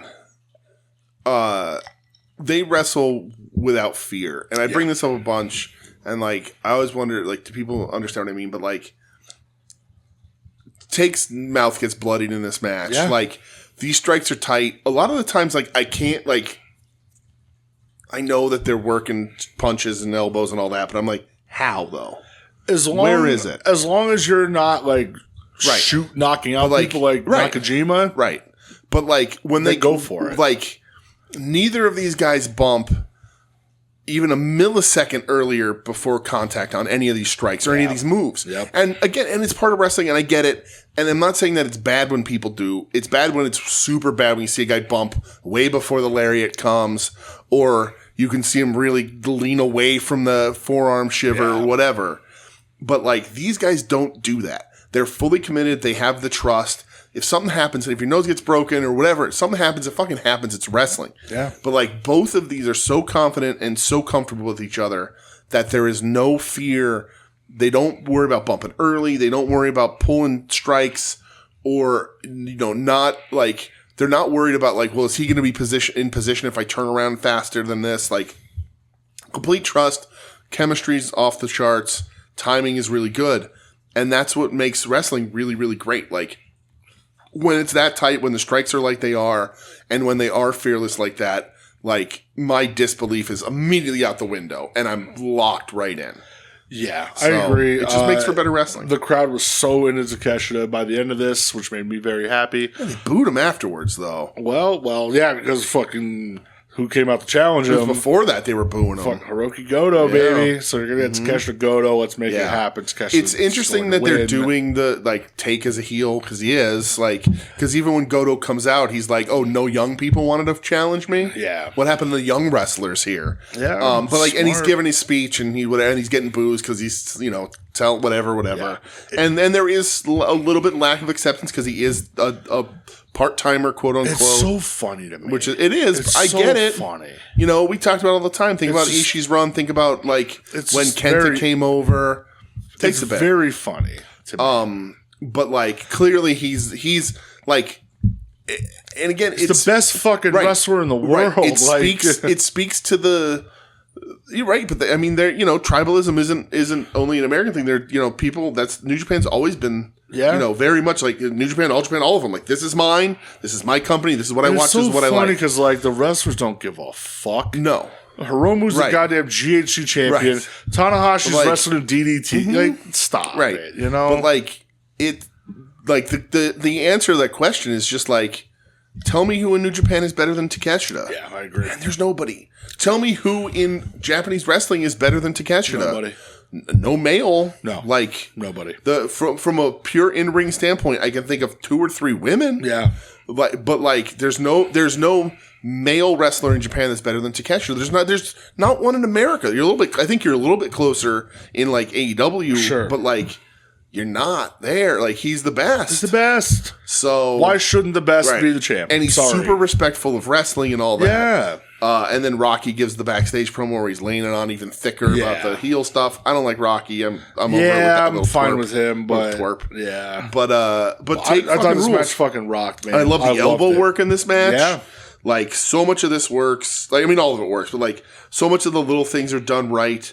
The strikes are great. Just it's a complete package. It's a really, really good match. It was cool to see all the DDT people backstage for it. Did you see that picture? Yeah. That was real cool. The only thing that I think harms this match, and it's not an actual harm that this match is very, very good, is that we aren't in the era, and coming from me, this isn't a thing that I love all the time. We're not in the era of the really long New Japan match. Like, they've got away from that. So, like, this is a half hour, which is a long match. Yeah, I mean, look, last Wrestle Kingdom, they did fucking Zack and Shooter for 45 minutes. Which is an insane, bad call. But, like, that's part of the reason. Like, they've started to shy away from those because of they're harder to put together and all that. But, like, with these two, I was like, give me 40. Like, these two I could watch for 40 or 45. You know what I mean? Yeah. And maybe they'll build to that. Who knows? Because I think Tate's going to have it for a while. We'll see. I don't know who his Wrestle Kingdom challenger is going to be. I don't know, but he's got Goto up next. He's got Goto next. They won't hold that off to Wrestle Kingdom, right? I think they already announced it's like sometime in November. Okay. And that'll be really good. Glad to see Goto back. Yeah. Good pop. I hope he's good in the movie. Goddamn right. But he ain't winning that match. No. You put him in the fucking ground. Take's gonna steamroll him, but we'll see. But I loved it. I added it to my match of the year list I have going on. Thought it was fucking outstanding. Yeah, made me very hyped, and because I still love Zack Sabre Jr. Yeah, of course, that's great. Big Take, baby. Yeah, it's time. So for sure. That's it. That's it. What were your favorite matches? Sabre Jr. Take. Yep. And I gotta pick from an AEW. Nope. Nope. Certainly not. Nope. That's a no. That one might be it. Yeah, there was nothing on Dynamite. For me, just because I think it was the best match. The Jet Speed and Willow versus Top Gods. That's the best AEW match this week, and it's mostly because of Willow. Listen, Jet Speed, I think, are doing a great job. I'm super impressed by those guys. I love watching them work. I think they're exciting together. Kevin Knight's great. FTR's FTR, all that. Yeah. Willow made that match great. Willow rocks. Yeah, I'm going with Takeshi Zack Sabre Jr., and I mentioned earlier from Ring of Honor. Yeah. Sari versus Alex Windsor. Do yourself a favor. Yeah. Catch that if you can. Yeah, I gotta go back and watch it. That match fucking rocked. So. Let's see if I remember my Ring of Honor login. I remember it. Still paying for it. I don't fucking watch it. I'll hit your DMs. Yeah. I might still be signed in on the Roku. Did you buy anything? Did I buy anything? I bought stuff at New York Comic Con. Check out Kyle Starks. Check out Wrestle Heist. You can get the New York City exclusive for like $20 shipped on his website, and he's signing and drawing on it if you wanted to do that because he's got too many left over, he said. So pick that up, wrestling fans. That's really cool. Wrestling related otherwise, not much and or a thing or two that I can't talk about here. So, that's it. All right. I think that's it, right? Yeah. I didn't buy anything. Okay. Which is fine. Yeah. Because, I don't know, just don't feel like it right now. Good. I bought a sandwich from Goldstein's. I haven't had Goldstein's in a while. How was it? It was delicious. I bought 50-cent wings last night from Mill and Jim's Parkway Inn. Okay, where's that? It's past Nanny Coke, past our bar. Oh, wow. Dude. Yeah, real good. I went with Chris, Carl, and Joe. Yeah. Housed it. Yeah. Oh, my God. 50-cent wings, that's Dude, nice. When my bill is... So I got 18 wings, a soda, and blue cheese and celery, and my bill was like $14. Nice. I was like, well, I'll come back here. Yeah, that's cool. 50-cent wings is the way it should be. Yep. Some of these places do dollar wings, 75 cents. And they were good size? Dude, good size, good sauce. Nice. So, some Wednesday, if you want to come figure down. it out. Fucking party. All right. But that's all I had. All right. That's it. Let's get out of here. Yeah. Thanks for listening, everybody. This has been We Need Wrestling. Find us online at WeNeedWrestling.com. At We Need Wrestling on social media, Blue Sky, Instagram, Twitter, YouTube, Facebook. DDP was out somewhere publicly and spoke his Dusty Rhodes story into the microphone. What? He talked about the Dusty Rhodes story? You're his kidding Dusty Rhodes me. impression is terrible now, It too. sucks. Yeah, he told that Dusty story again. I just laugh. The only fucking story he has. That and pearls dropping to signify that Batman's parents died are two of the funniest fucking things in the world to me. One note. But anyway, you can find us online, all those things. You email the show at WeNeedWrestling@gmail.com for email questions, concerns, audio messages you want played on the show, any of that sort of stuff. We're happy to accommodate, so send that there. And we're proud member of the soon-to-be-named network at STBN Network on social media, soon-to-be-named network.tumblr.com, where the godfather of the soon-to-be-named network, Joe, compiles all of the shows. Oh, I lied. Uh-oh. I did buy something. Oh, what'd you buy? I forgot. I bought it on Saturday morning. Oh, you fucking liar. I just remembered. Thank you to Mike for pointing it out to me.